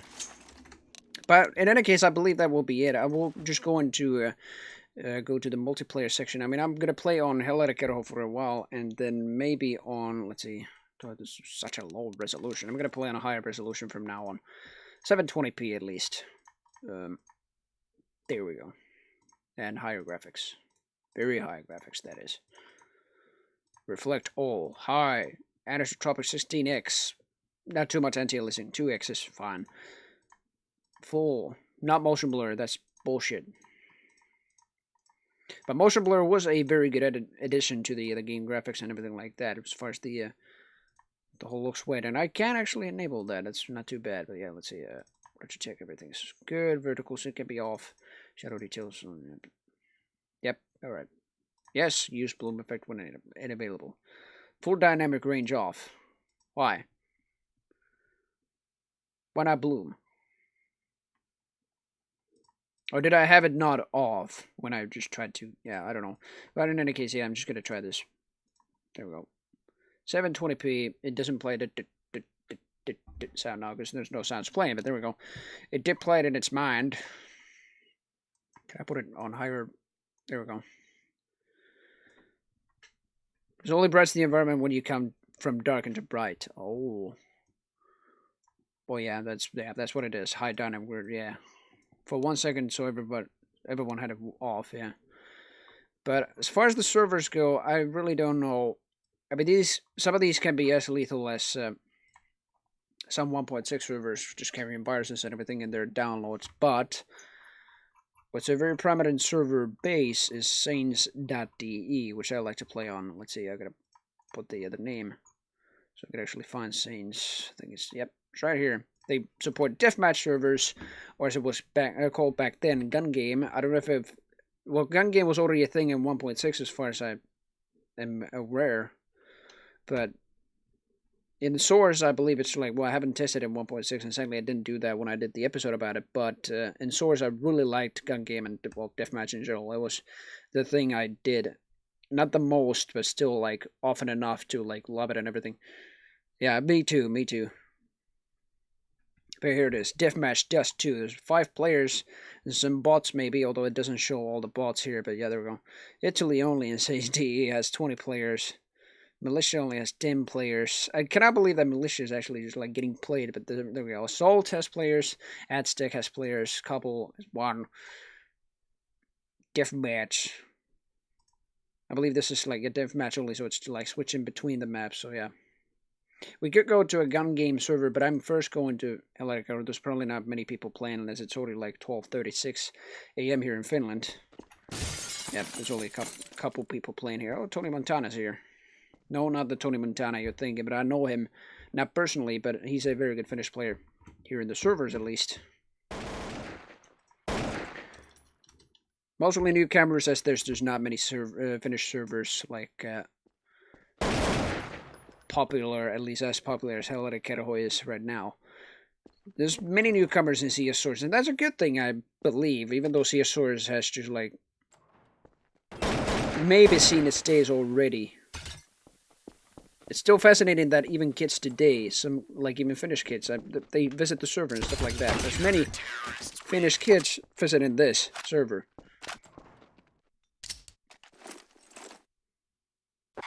Never heard of it. It's the deathmatch, basically, in CS Source. Start with the worst weapon, and after every kill you get the next one. Yeah. To get to the AWP, and after that you need 1 knife and then 1 grenade kill.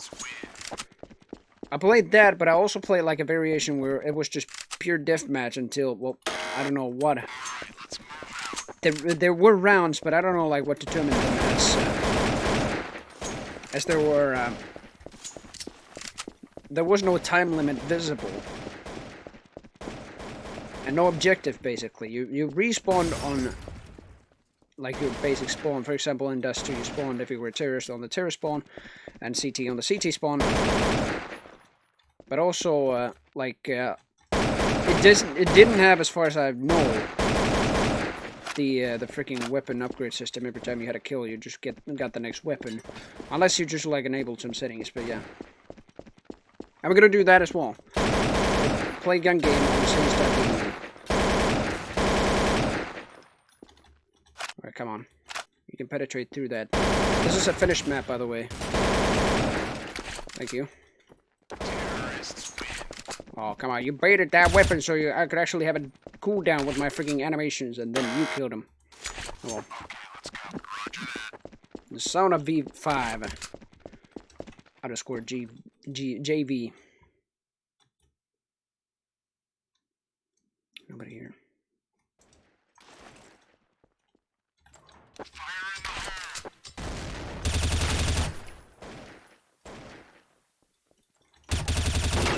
Damn it. 47 HP through the door. Hit him in the head, though. Yeah, sadly, I came in a very bad time. I mean, the thing is, should have just maybe started the stream a little bit earlier if I just wanted some population here, but yeah. It's already 12:40 almost here in Finland.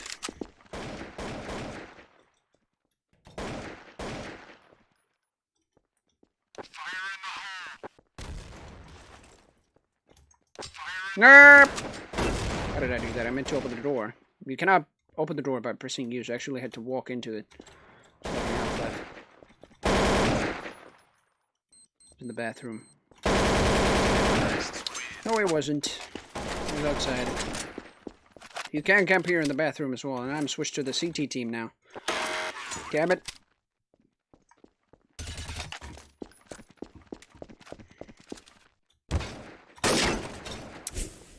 That's how brutal this game is. Especially with the accuracy of that AK.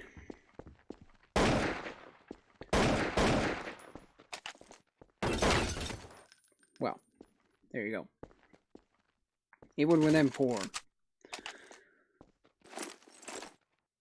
But yeah, the best thing about it, at least with CS Source, was like, I don't know, it already had better graphics with the Source engine, and what was better, people could make like frag movies with Source Filmmaker, even before that, I believe, but like, it was later with Source Filmmaker.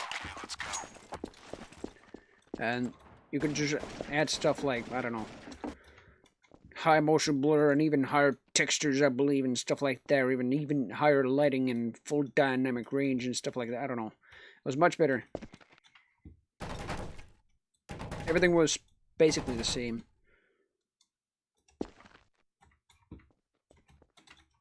I don't know how they created the Quake videos. I mean, the frag videos were with the motion blur and stuff like that, but it's basically the same here. Or at least was. What if the next map will begin in 10 seconds? God damn it. Previously, I believe they haven't actually warned about that. Now they have. Consider which map you want to play and don't hit buttons thoughtlessly. Yeah, indeed. Let's play Sauna 3. Nah, Inferno's actually better. I don't know. Revolt. Inferno. 5. There we go. I heard him. It's right here.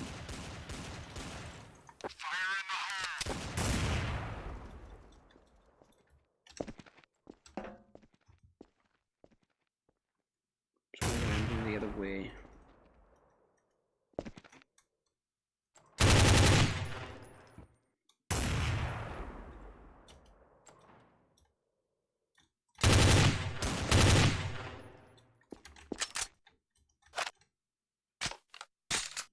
Slow reload animation. Vittu mitä paskaa. I always wanted to make an own server with gun game mode I described. Yeah. Damn. Never got it working. I wanted to make a server myself for CS Swords. I mean, it was only temporary. Just wanted to, like, test stuff. How complicated it is to make a server for Counter-Strike, but yeah. It was fairly complicated, to say the least. I never got even working on the internet.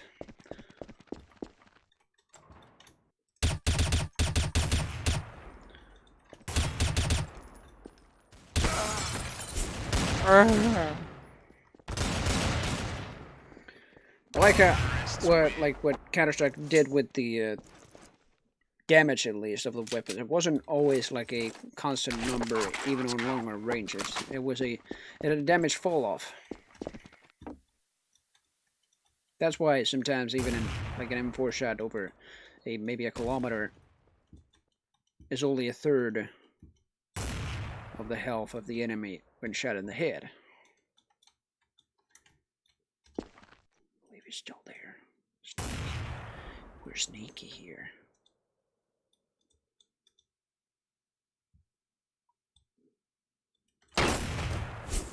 How did he see me?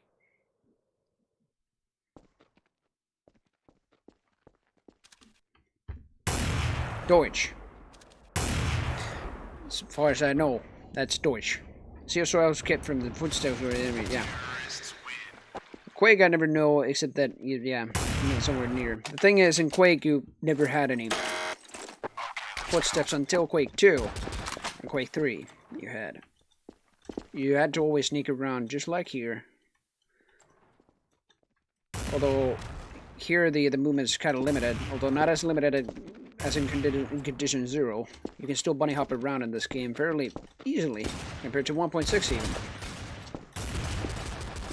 I mean, I'm very crappy at it still, but still, works. Nevertheless. Copied the wrong text, yeah.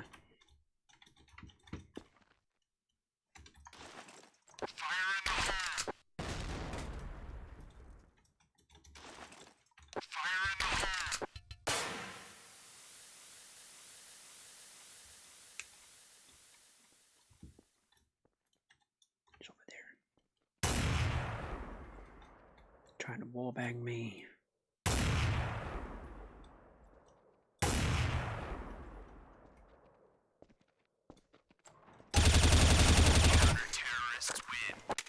Not bad.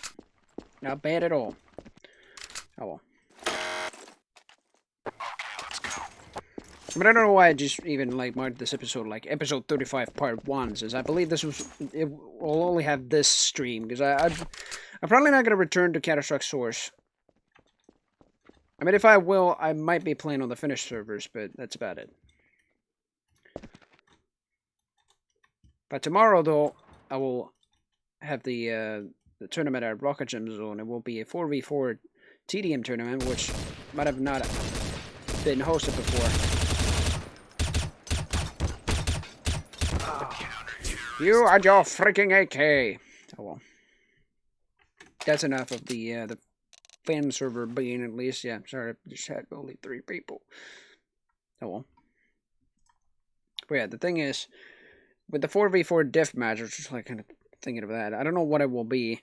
We already, like, it will be a loyalty event once again, so it won't be like anything too professional, but it will still be kind of the same, like we had our, what is it?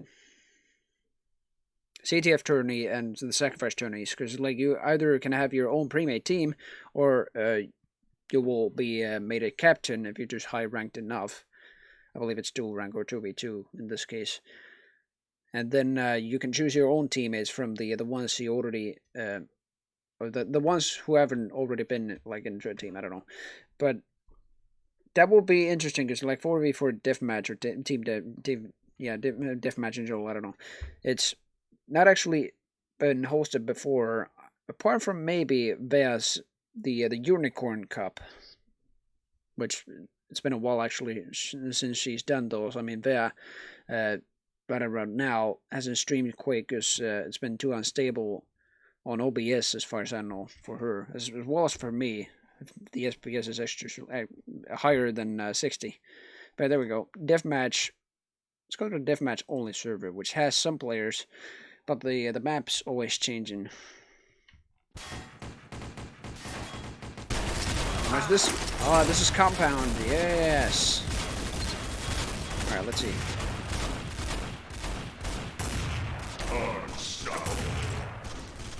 Primary weapon. Oh, it's fine.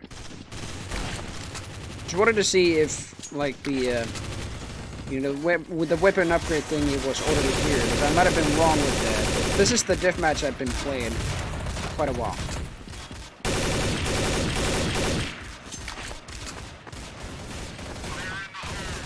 Did I put the multi-core rendering off? Might have been. No, it's on. Oh. It's even a very low FPS sometimes. 120. I mean, these are mostly bots, but there's 6 players somewhere here. Yeah, this guy, for instance, is a clear bot. He's not standing around, he's just moving around and trying to shoot at me. He was a player. Yeah, you can either choose new weapons here, as it's the menu is right here, or the same weapons as before, or same weapons every time as before, every time you spawn, or random weapons, every time. I'm gonna choose random weapons. Let's see what this is. I've mostly just chosen same weapons, and every time I wanted to bring up the gun menu, I just type guns, but I can only get that when I respawn. Damn it! I missed. I missed again. How? He's a player. Random weapons every time.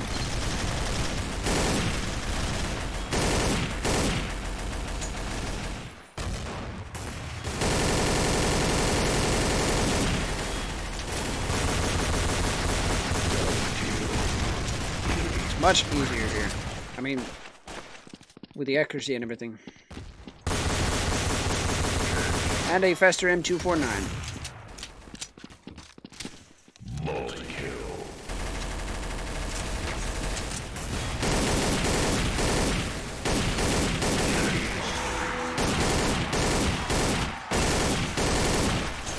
Damn it! Just gonna rush in. I want to try every single weapon I can. Even as a CT, you can get like what Galil, for instance, like I have here, or any terrorist weapon. Same goes with terrorists having all the CT weapons. Yep. AWP, oh yes, with the Glock. Puny piece of shit. I call this the pea shooter, and I call the TMP a nail gun. That's what it is. Hit me in the head. I believe Mr. Hanbart is a bot. No, not a bot. I mean a player. There's of these guys who are bots. You can actually see, like, even on a headshot, they can only deal 6 damage. Or 1 damage to the body or legs.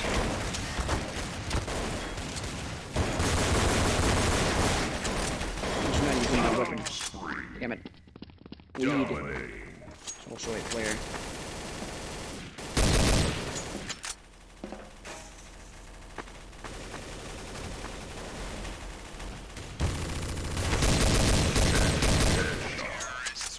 There's good aim practice, though. As far as there's enough bots, and mostly there will be. And that's what I mean by the, I don't know, time limit. Since there's just... Well, I guess here there is a time limit, but mostly it's just been like 0 every time it just like has run out. Do game info and then you see the play times. Oh, I see. I haven't thought about that actually. I knew that was a thing.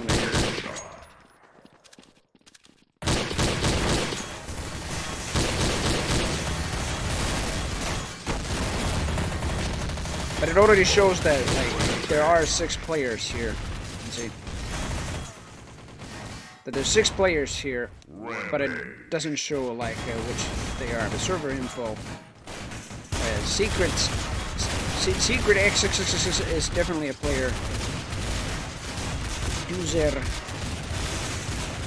I don't know, some of these bots might actually just seem like that they've joined a little later. Thanks to the shortage of players, I guess. But yeah. I think the ones that haven't even been here for an hour are just players. Double kill. I mean, you can play this for like many hours just for aim practice and stuff like that. That's basically it. Damn it! Bots gets replaced when players leaving. Yeah, exactly. But you can guess with it who is real. Yeah, I can barely guess that maybe Secret XX could be real. I mean, look at his kills. Or deaths. I don't know. Double kill. I could barely tell that these kills, for instance, I mean, Weed hasn't even died a single time. He might have actually just reconnected and then looked at the score like, how many kills can I get without dying? Yeah, Secret XX is still a player. Or not a player, I'm the ball. Damn it. Moved. Oh, out of ammo, out of ammo, out of ammo. I do like it how you can actually just go here as well. There's no point in going here, but...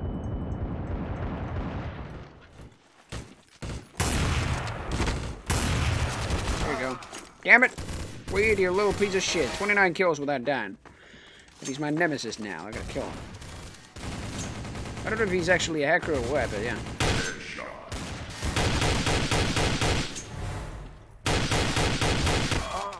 Could be, as he hasn't even died to my auto sniper. Well, he will die to my farmers, though. Let's see. As soon as I find him. What are you doing, Jambarg?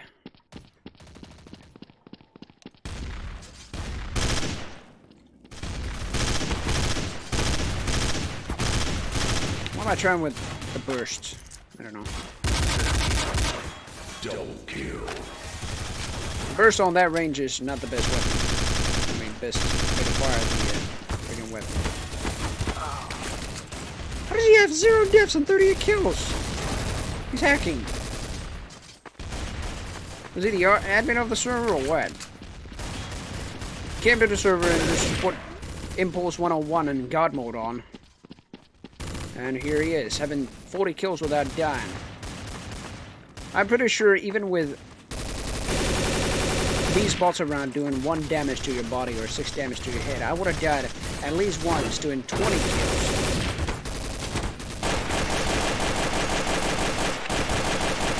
I've shot him a couple times as well, and this guy, look at the kill feed. It's just been pew, pew, pew, pew, pew, pew, nobody's focusing him at least, yeah, that's why. Oh, really?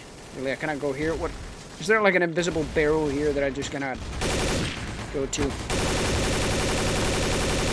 That was the physics thing with Counter-Strike Source, at least. You couldn't climb on top of, for instance, like that tire or any other physics object. It would just like slide it right out of your feet. It seems there's a whole channel of questions. Oh, damn, Shadow! Thank you very much for the raid. Welcome, everybody. How was your stream? Did you stream Doom 3 again or what? Or did you complete them? No, you did. Yeah, you completed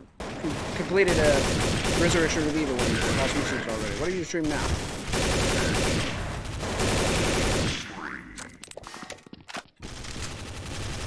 Jesus, 48 with only 2,000 deaths and 93,000 kills. So he isn't completely invulnerable. He has died at least, but only 2,000 times compared to his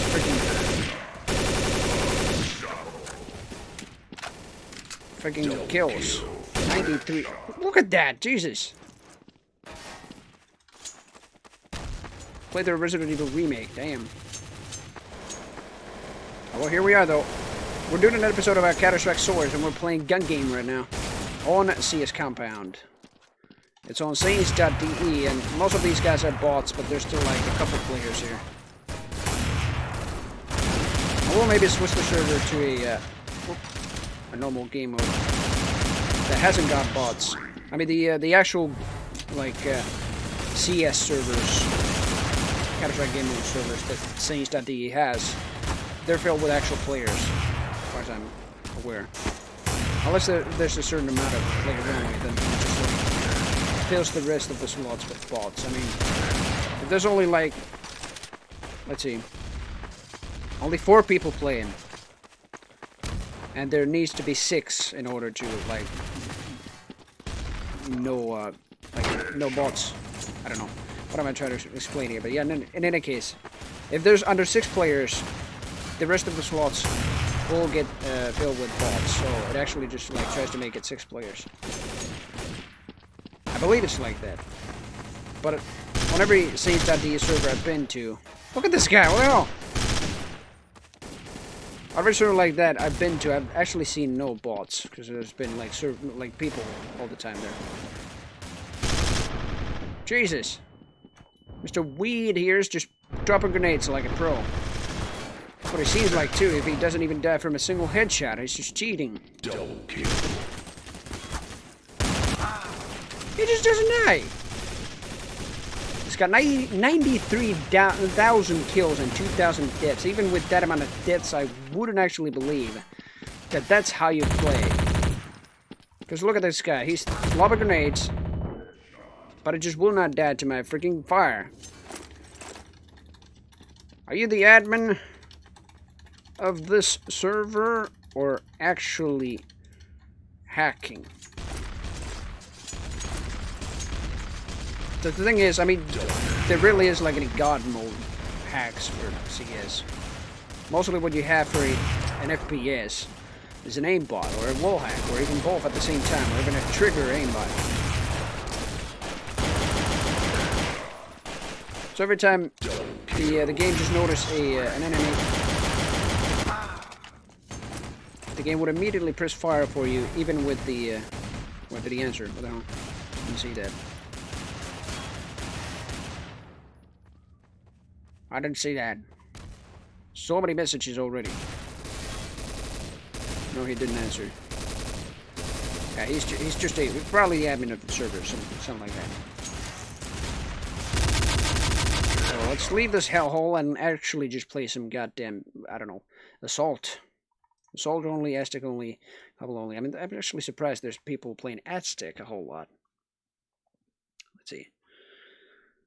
Yeah, look at that. 13 players. I'm gonna connect. Wouldn't care less. Best thing is, there's actually little to no downloads on Saints.de. If there actually is, there's just like a couple of cosmetics and stuff like that you can get on your player model. That's about it. I like how almost every server has their like VIP thing, like become a VIP right now and you can get like VIP status. You can actually connect to the server first and we'll kick some player out and you can connect them. Like, what the hell? Prepare to fight. In place of them, that is. Okay, there we go. That's actual gameplay here. Some of these, I believe, are bots. I mean, this is not 13 players. Clearly not. I might have been a little bit lying about that, but yeah, let's see. Unreal plays Jewish. What the hell? No, it doesn't. Unreal is a great game.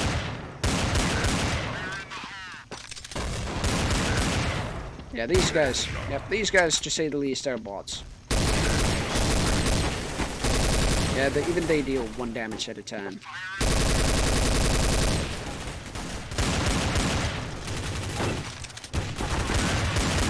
But they're also constantly camping the bomb sites. I mean, oh, well.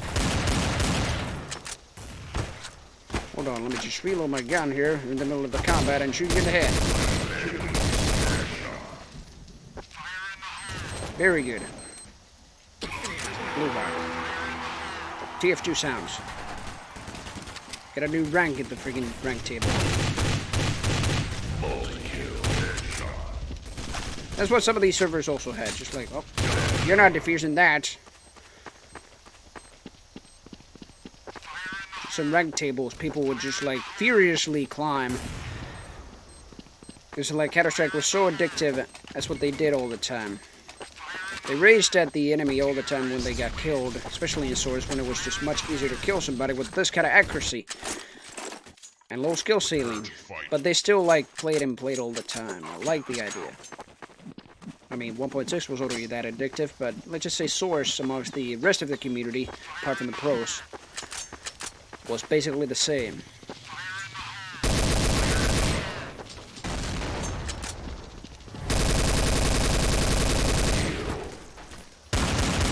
Not a player. Scorpion Rus.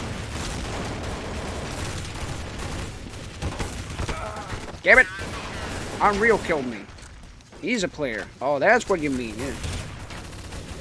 He plays according to who the guy. But some guys said this guy plays Jews. Look at that, there's El Pistolero. Mr. Pistolero has joined Scenes.de. Yeah, I don't know, like, why they have done that. I mean, the thing is, all they do is just, I don't know, walk a small square, and then try to fire at you at the same time with 1 damage per second, basically.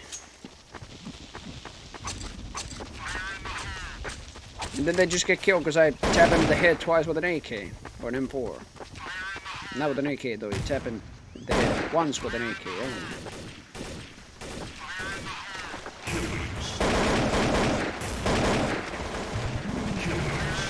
Fun round. Want to have unlimited clips? Yes. Spray and pray all round. I like how some of these people are still voting no. They just want to play good old CS. They don't want any fun rounds, but I believe we're getting that. We're getting unlimited clips.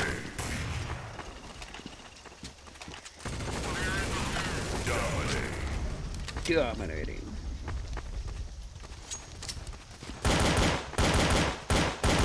Where's the bomb? It's over there. Who dropped the bomb? Plant B. Rush B.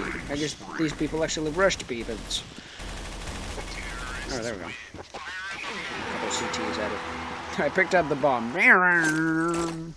Thank you, Team Fortress Sound. And I'm switched over to here.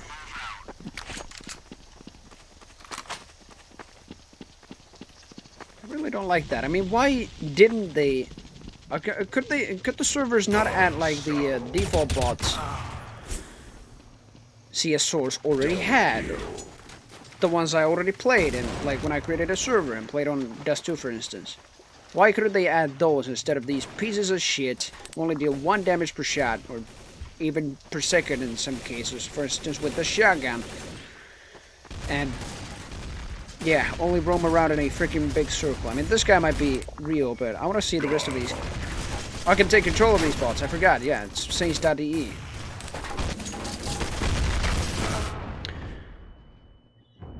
Well,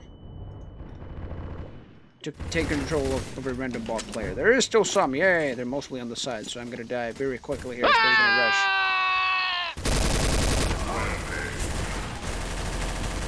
I got distracted by you. That's fine. All bots are dead. Shit. And if he... What was he doing? Well, he was an actual player, it seems. If you try spamming it, they're just basically all controls. All bots are played. Where the hell? Played. Yes, dead. English is not my strongest language right now. Not from the US, actually. It's quiet. Not there, though. I saw that.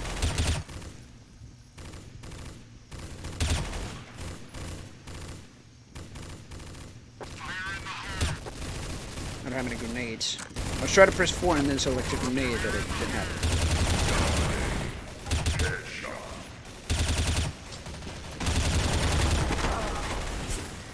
Herp! Hello. I'm a Texan in disguise, maybe.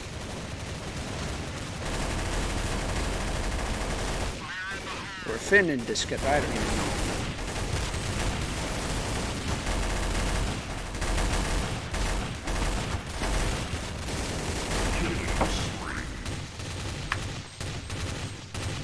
Let's see if there's any controllable bots. I already forgot about that method. Here we go. AK. Here we go. Bots. No. Ah. Get out of there. It's gonna blow.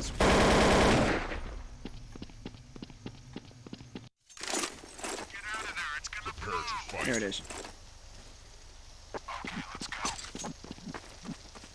We can even spam these commands, though not every time. But yeah, basically, yeah. Storm the front. Storm the front. Storm the front. Rush B. That's what it means. Rynnäkkö rintamalle.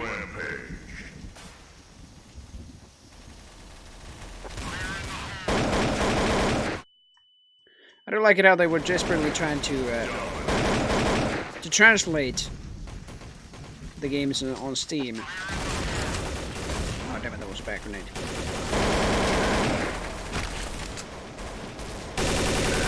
Even in Finnish, I mean, I cannot talk about that much as you don't understand Finnish, but the Finnish translations, I'm gonna say this, they weren't from the best bit. I mean,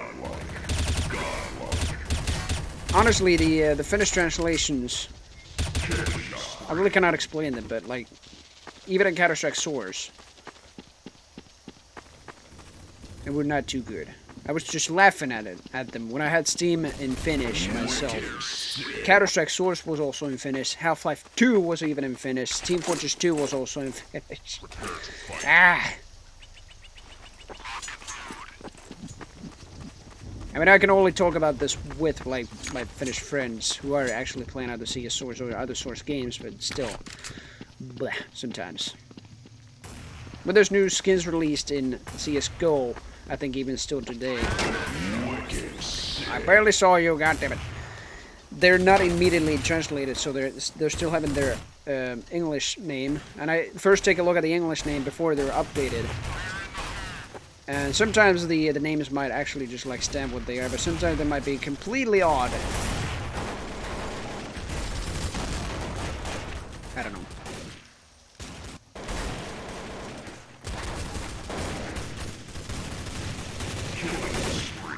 But that's basically it about CS Source, that is. But I've been streaming for 2.5 hours, but let's see. There's nothing much that I could actually just like play on. I mean, there's gun game and stuff like that, especially on these Russian servers where there's just possibly a lot of downloads. And VIP, look at that. And then, I don't know, a lot of sound effects and everything. Every time you just went around, there's just some random freaking dubstep piece of shit playing in the background, or even a drum and bass and stuff like that. Whether you were playing as a T or a CT, it was all random. Or even like relating to the team, like which team won. It had different songs. It was crap. I don't know why they added stuff like that, but it was there. I would have, instead of adding like dubstep music and stuff like that as a Russian server host, I would have added like stuff from like, well, this is already having the Unreal Tournament announcer sounds. What I would have had as the victory sounds are basically, well, the Quake 3 CTF or Team Arena CTF sounds. Every time somebody scored, it would just play that sound. I even have those as sound effects. But I can test that even. Let's see, I believe that was Quake 3 enemy score. Every time a terror scores, it could be this. And the other one is maybe the team score, but I'm not going to play that. But that would be playing if CT won.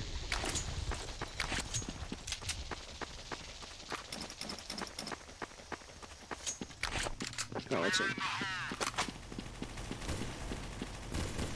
Instead of adding freaking crappy music, I've listened to dubstep, but let's just say my my dubstep likings are over, pretty much.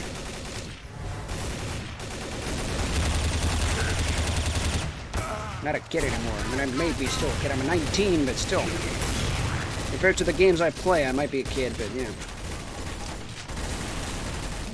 Well, there still is some bots here. I again forgot, because I always used to like waiting till the round ends every time I just die in CS Source. But here, it's much more to like CSGO, where you can actually take control of a bot by just pressing G. Ow, you hit me in the head very quick. And I'm blinded. Here. There's actually a player here. Yeah, all bolts are dead. I don't know what Mr. Kalli. Mr. Kalli just killed him. No, he didn't actually. Mr. Madden killed near cam right behind him. Well, what is he doing? You're going the other way. I don't have the voice chat on right now, but I would just wish to like yell at the freaking microphone. It's on B! You stupid piece of shit! Well, look at him. Oh, his name is actually Madden. Yeah, he's actually just controlled by some guy named Madden. Maybe it is Golly, I don't know. From Germany. It's a German 10-year-old kid who hasn't played CS a bit. But has played Call of Duty, PUBG, Fortnite, Battlefield. It works. What works? What the hell? Good old spray and pray, especially, yeah, it works. Doesn't work with the FAMAS though. What you gotta do with the FAMAS is this. First fire. It's fully accurate on the first 2 shots. You gotta tap it all the time, so you don't wanna like press and hold the trigger. Otherwise it will just add recoil to it.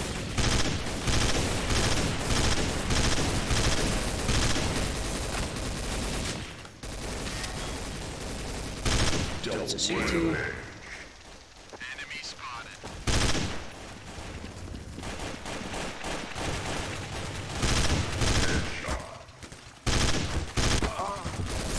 Damn it, dentist!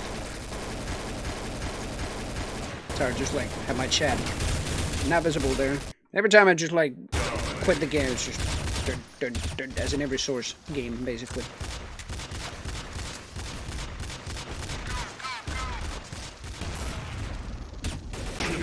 Like, I understand CS Source, even like without the professional scene, is trying to be competitive, but CS Source still had like stuff like the high dynamic range, which you could just turn on, but it was very Double kill.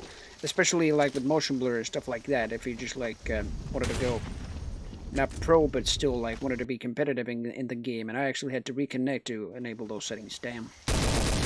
Now I don't have them on. Makes a huge difference in the lighting. Dynamic range of the lighting, that is. Prepare to fight. Let's look at an AUG, what the hell? Thirsty has 4 kills more than you. Beat it! Alright, I'll try my best. Here we go. Player carbon monoxide has joined the game, or CEO.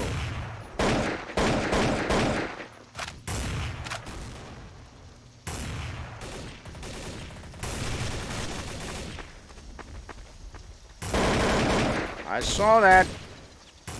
Didn't even aim at his head, and the spray just took care of the headshot.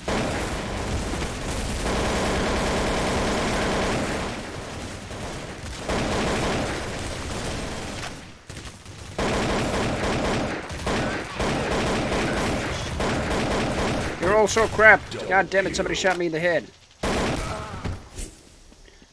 That did 1 damage.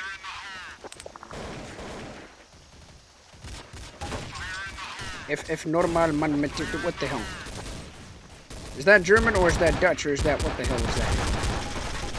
It's a German server, but I can barely believe that there's just all Europeans playing here. Yeah, and L, look at L here. It's got 125 health. I guess you can get that if you're like a VIP, so you don't even die from an AK headshot. 1 tap, that is, not 1 tap. You may die from a deagle headshot, though. It's like 175, something like that, damage. Yep. Prepare to fight. Prepare to fight. What? Only premium gamers can use. Oh, come on. That's just bullshit, to say the least. Premium users. And yes, that was another thing in some servers. I mean, especially in Saints.de. Yeah, I need a premium account. Exactly. Some servers were like that. That's just like how it was. What's Scorpion doing?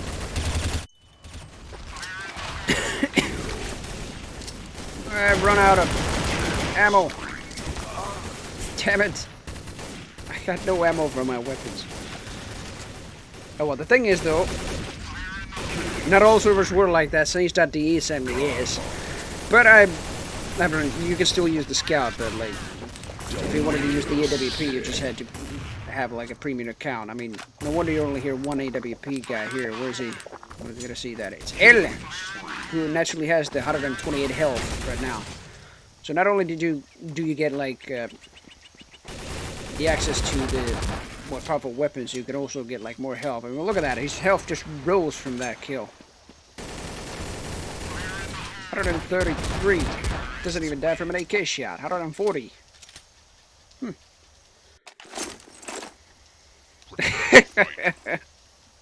Maybe. Could work. God damn it, I didn't want to switch off. Had no ammo. You do realize, bot, that that's not how you play CS. Right off spawn.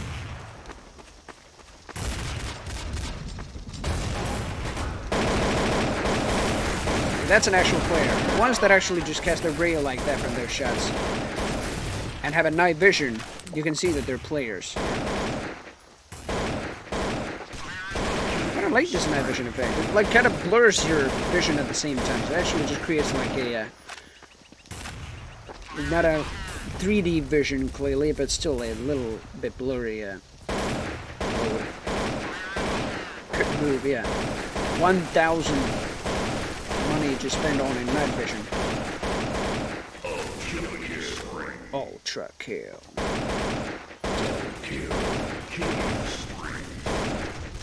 Like what he's doing here, he's almost run out of AK bullets as far as I know. I don't know. I read it here that he's a donator, so he could actually just have like a VIP or something like that. I don't know. Maybe even like unlimited clips. Oh well.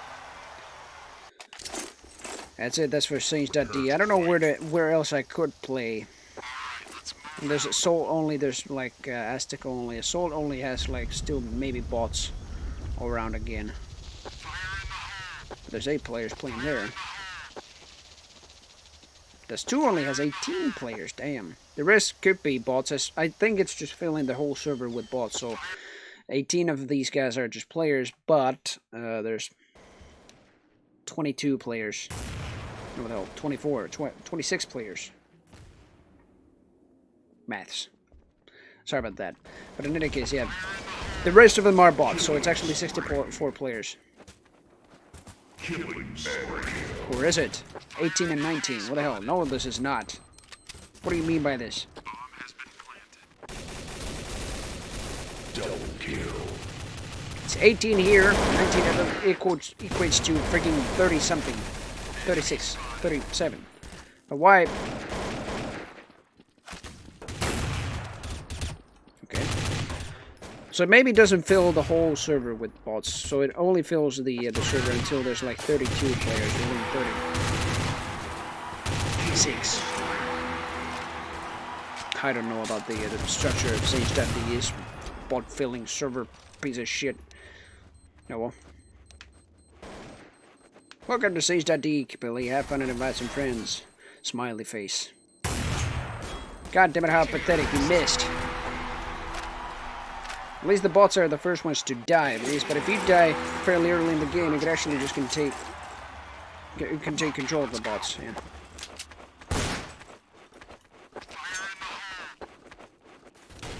Alright, let's see. Oh, they've added a couple stuff too on the dust too. For instance, that pile of bricks right there was not originally here.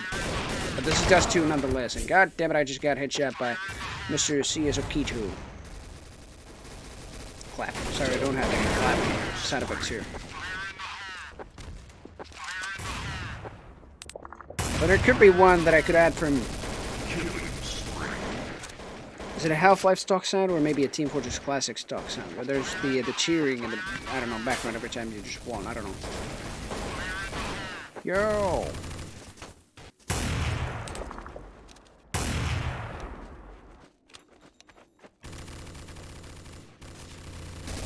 But these are basically the servers I have mostly played on.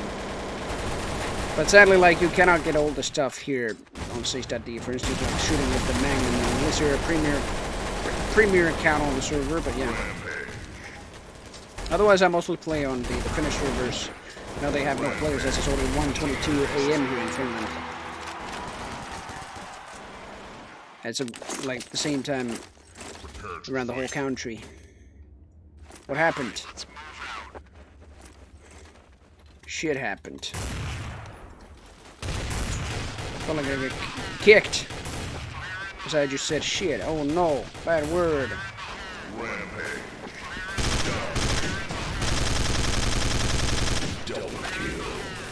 It's a mature stream, but it's an immature server.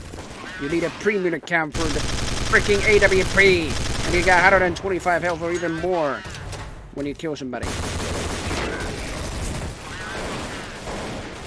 Just like most. A premium account. Did I just say that? Sorry.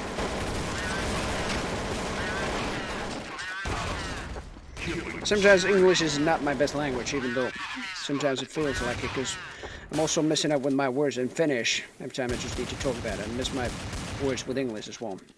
I'm just trying to talk in Finnish. I see a Land 10 Shizukiru 2006. Well, he's a veteran. Look at him, 32 kills and 13 deaths. I'll never invest a penny in CSS. Unless it's for cups or things like that. Oh yeah.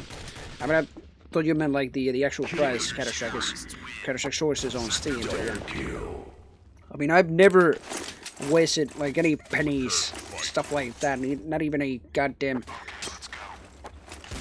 Oh, of course I cannot get the AWP. Not even a cent in the freaking euro for any premium accounts. Well, you can do that, but it's not. I would not recommend that.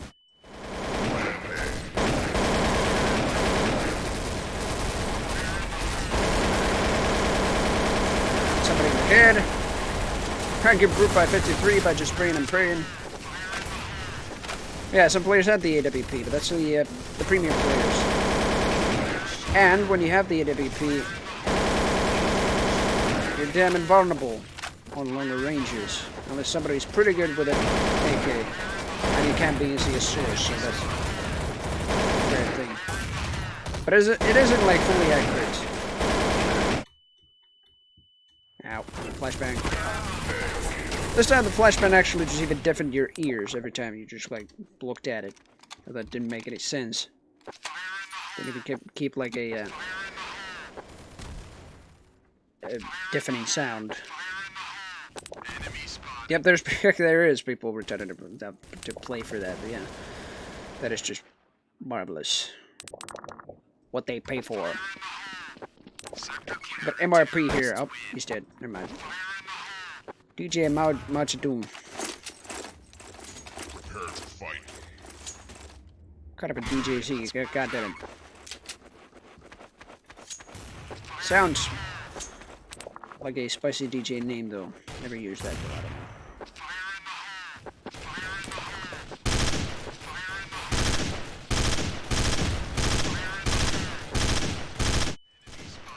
The spray with the, the burst fire with the bombers is always fully accurate when you're just like tapping like this and not keeping your fire rotten hell like that, because it creates recoil like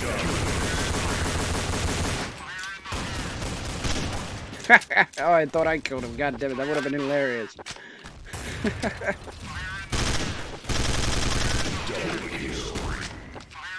Everybody coming through the ramp.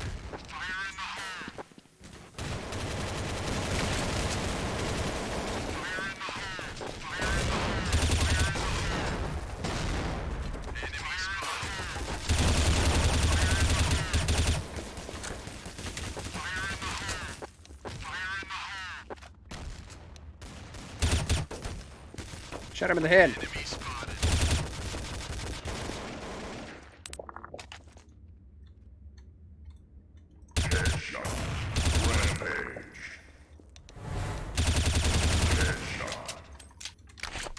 Out of ammo. Just gonna rush in or throw a grenade and I'm gonna die to it. Nope, no, I'm not. Somebody in came from lower tunnels. Yep. Thanks, mate.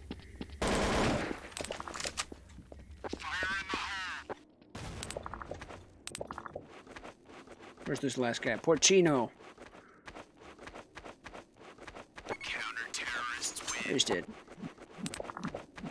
I don't know. You rarely even see the ball players. If you do, it's just like at the very early stage of the game. But they're mostly just even camping at the spawn. So they, I mean, if you're a T If you're a terrorist and the bots are just like roaming around the spawn first, or even maybe standing still, they might get like sniped by the CTs. But on the CT spawn, rather, if they're just like, I don't know, bots standing there, maybe actually just able to take control of them, even after like, I don't know, being alive for a minute. Unless they just reach the spawn in a minute.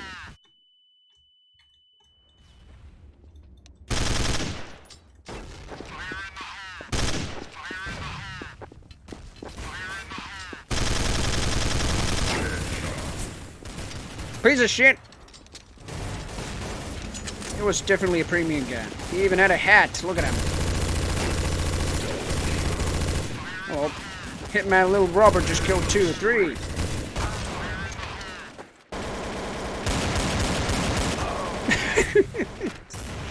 Phantom. Corporate espionage guy. That's what he has for a profile icon. Look at him. Phantom. I was, God damn it! I had it in my freaking head, in my senses, that I should bet for either one of the team. But I don't know if that works here. I mean, there's probably no betting system. You can bet all your in-game money, or like a certain amount of in-game money. But like, for example, let's say T, all would be all your money. 500 and something would be like that amount. Yeah, maybe even half. That was a very good system. Would even get more money if you just like guess like correctly which team would actually just take the round. Maybe even double the amount if you bet all.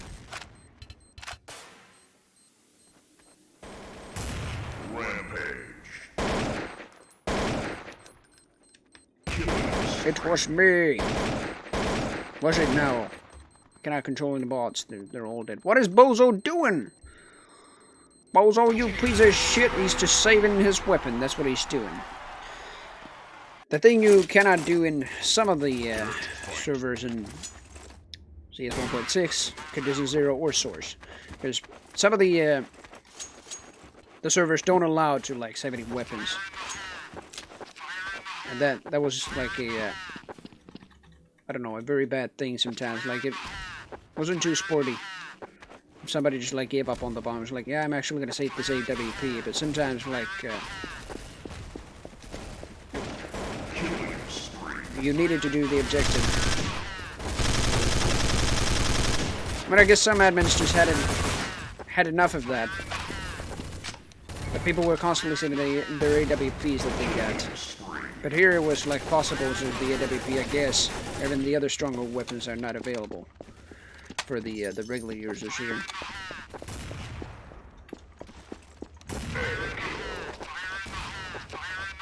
I like this about the grenades though. I feel like, I mean, this might have already been in 1.6 and Condition 0, but I feel like every time I'm just like going back with the grenade, it's slower, but when I'm going forward, it's actually throwing forward like further. Only premium gamers can use weapon underscore AWP. Damn it! I'm pretty sure I cannot even buy the auto sniper. So that's bullshit. Damn! Let's test it. Nope, only premium gamers can use weapon SG550. Well, thanks.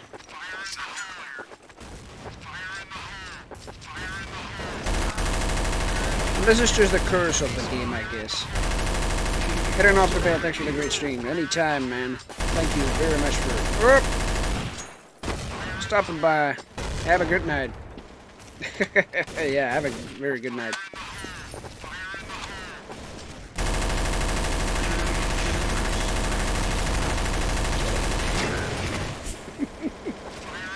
What are they doing? Oh, we do have a bot here. Major K. Playing as Major K right now.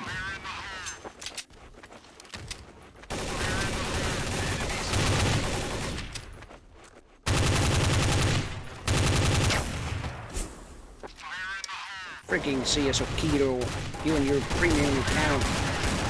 And if I'm just immediately just gonna like yeah, this is bullshit. Why do you need Premier? I'm gonna get kicked most likely because I've just like criticized that system. But at least you could enjoy like most of the other weapons, apart from the AWP and the SG550 as well as the G3.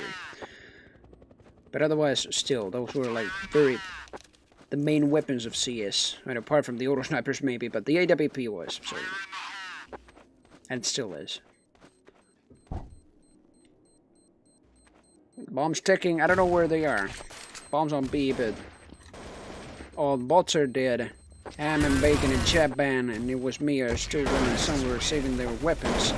71 is also doing the same, although it's very close to the bomb. Well, at least we can get one sniper. A scout.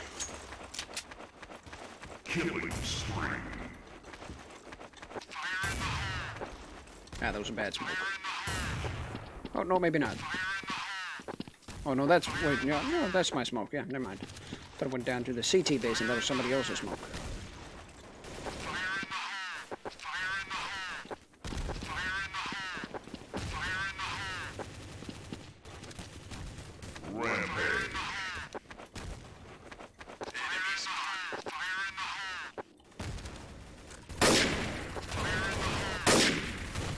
I didn't shoot him till he died.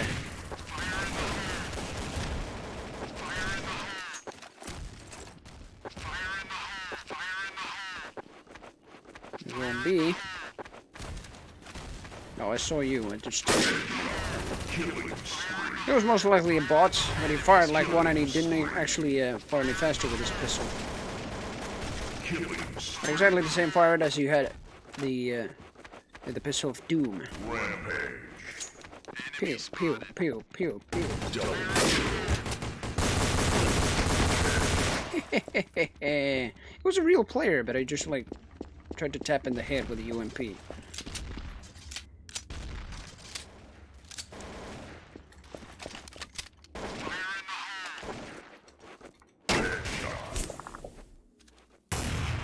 Thanks a bunch. God damn it. Look at this filthy bastard. He's paid I don't know how many dollars or euros, perhaps 60 per month for his freaking premium piece of shit to get access to an AWP or to have burn on hit. What is that? Does that mean like damage over time? I would guess so. Wow! Whoa! Look at that guy. He's like... I've seen those videos by some guy, but it was like... I really cannot remember the guy's name. His clan names was like... I don't know, Dino something. Something else as well, but like Dino. Really cannot remember that, but I've seen that video many years ago. 2014, 15. Still. Many people thought that that guy was like a hacker, but I don't even know if it was. And I'm not the one to tell, since I really cannot even tell if he is actually a hacker or like not. But it was very suspicious looking, to say the least.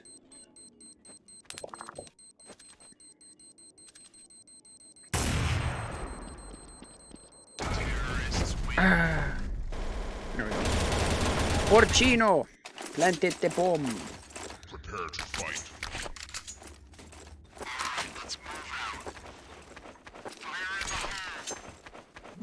The thing is, I have streamed CS Source, but it was the new year, 2017, when I just was basically streaming anything, and it was on another Finnish server. We still have most of the same players as now what people currently play on. Hell, I don't care about that. Still, I played Overwatch mainly, and actually that was the start of my stream reserve over Overwatch basically. But I didn't only play Overwatch. I also played Hearthstone. So many other things. Maybe Payday 2 even. It's just 2 maps. And what the hell? That guy's a zombie. Look at him. He's the zombie from Half-Life. Half-Life 2, that is. Mao Zedong is suddenly risen from his grave. Look at that. Is he really like a zombie or what? What is he doing? We had no weapon. He only had his knife, so I guess so. Random zombies. Unless he was actually burned on this ground. So yeah, this man actually had a burn. What? Chicken? Freaking chicken! So this is what the premium users also get, I would believe. Freaking chicken. Prepare to fight. So your player model is, and even hitbox is also shrunk to like one tiny chicken. And you can still knife people in the ass with the same, oh shit, same kind of speed and everything.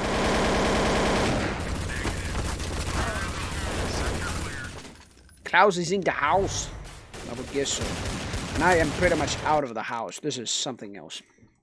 Yeah, sadly I just like didn't get to play on the freaking Finnish server. And this is the other server I was playing on during the New Year stream in 2017, basically, yeah. But otherwise, that would be it for this episode specifically. But to say the least, before I do end the stream, I would have, I believe it's just got to open here. Yes, it is. I mean, naturally, when we moved on to the source, what was left, I mean, they naturally would just, after Half-Life, well, Valve would just focus on their next project that would be Source, the Source engine.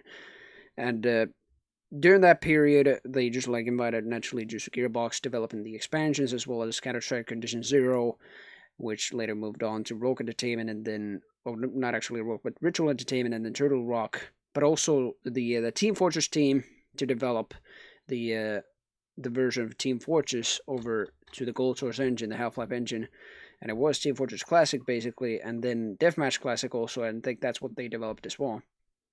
And then Minley and Jess Cliff, who developed Counter-Strike, the most popular Gold Source mod there is, or even a Gold Source game that it is now, but yeah, Gold Source mod previously. But otherwise, what they were missing from their next project would be like an IP for it, and what better way to implement an IP than to continue the series you already started. So here is basically the next game we're going to do. All they needed was a real setting for the game. Attention, ground units. Anti-citizen reported in Oh yes. Code. Half-Life 2 will be next. Authorized. Stabilized. And suddenly Half-Life 2 Episode 2 has an update right now.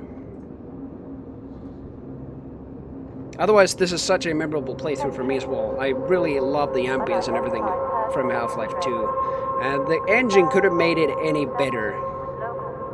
This is basically from the train station section of the game. I kind of added like a couple pieces and bits of the audio into it from the game's sound files. But we're gonna play through Half-Life 2 and not the Half-Life 2 update. What were you saying? There's only one thing I had to reproach to this game. It's too easy! I would say the same. It is fairly easier than Half-Life. And I can barely tell, because the thing is, it's not only on a like a more sophisticated engine compared to like what Gold Source having the better physics and stuff like that, an actual physics engine, where actually like I don't know, the enemies, and I don't know, some of them might have felt bullet sponges, but you actually had better weapons this time, even a better rapid fire weapon. But we're gonna get to that not tomorrow, but the day after, I believe, because tomorrow we have the tournament at Rocket Gym Zone, the 4v4 TDM tournament, which I will be casting. Taka, I believe, won't be there, so I will be solo casting that tournament. I will see what that will be. It's a loyalty event, so it will be like too professional from us again. But otherwise, it is Bon Voyage, and we'll actually, let's see, I'm gonna host somebody. Host. Who is streaming actually? Is Quake Angel streaming? It's Thursday today, so yeah. I mean, it's Friday already for me, but like, yeah, Thursday still in America. Nope, she is not streaming today. Well, I can leave you with Pilot Hunter here. Yeah, Pilot. Raid. Yeah, caps lock not on. Pilot Hunter TV. Yeah, Quake Angel is off. Yeah. Thomas is up. Let's go to Pilot. Yeah, Pilot Hunter is actually a little low on views right now. So otherwise, I will not continue the series tomorrow as it's the Rocket Time Zone tournament. So it will be the day after. And then we will start Half-Life 2, basically. And before that, I'm just going to cover the basic history of it. But it won't be too long as I already covered the engine history of Source. But otherwise, that will be what we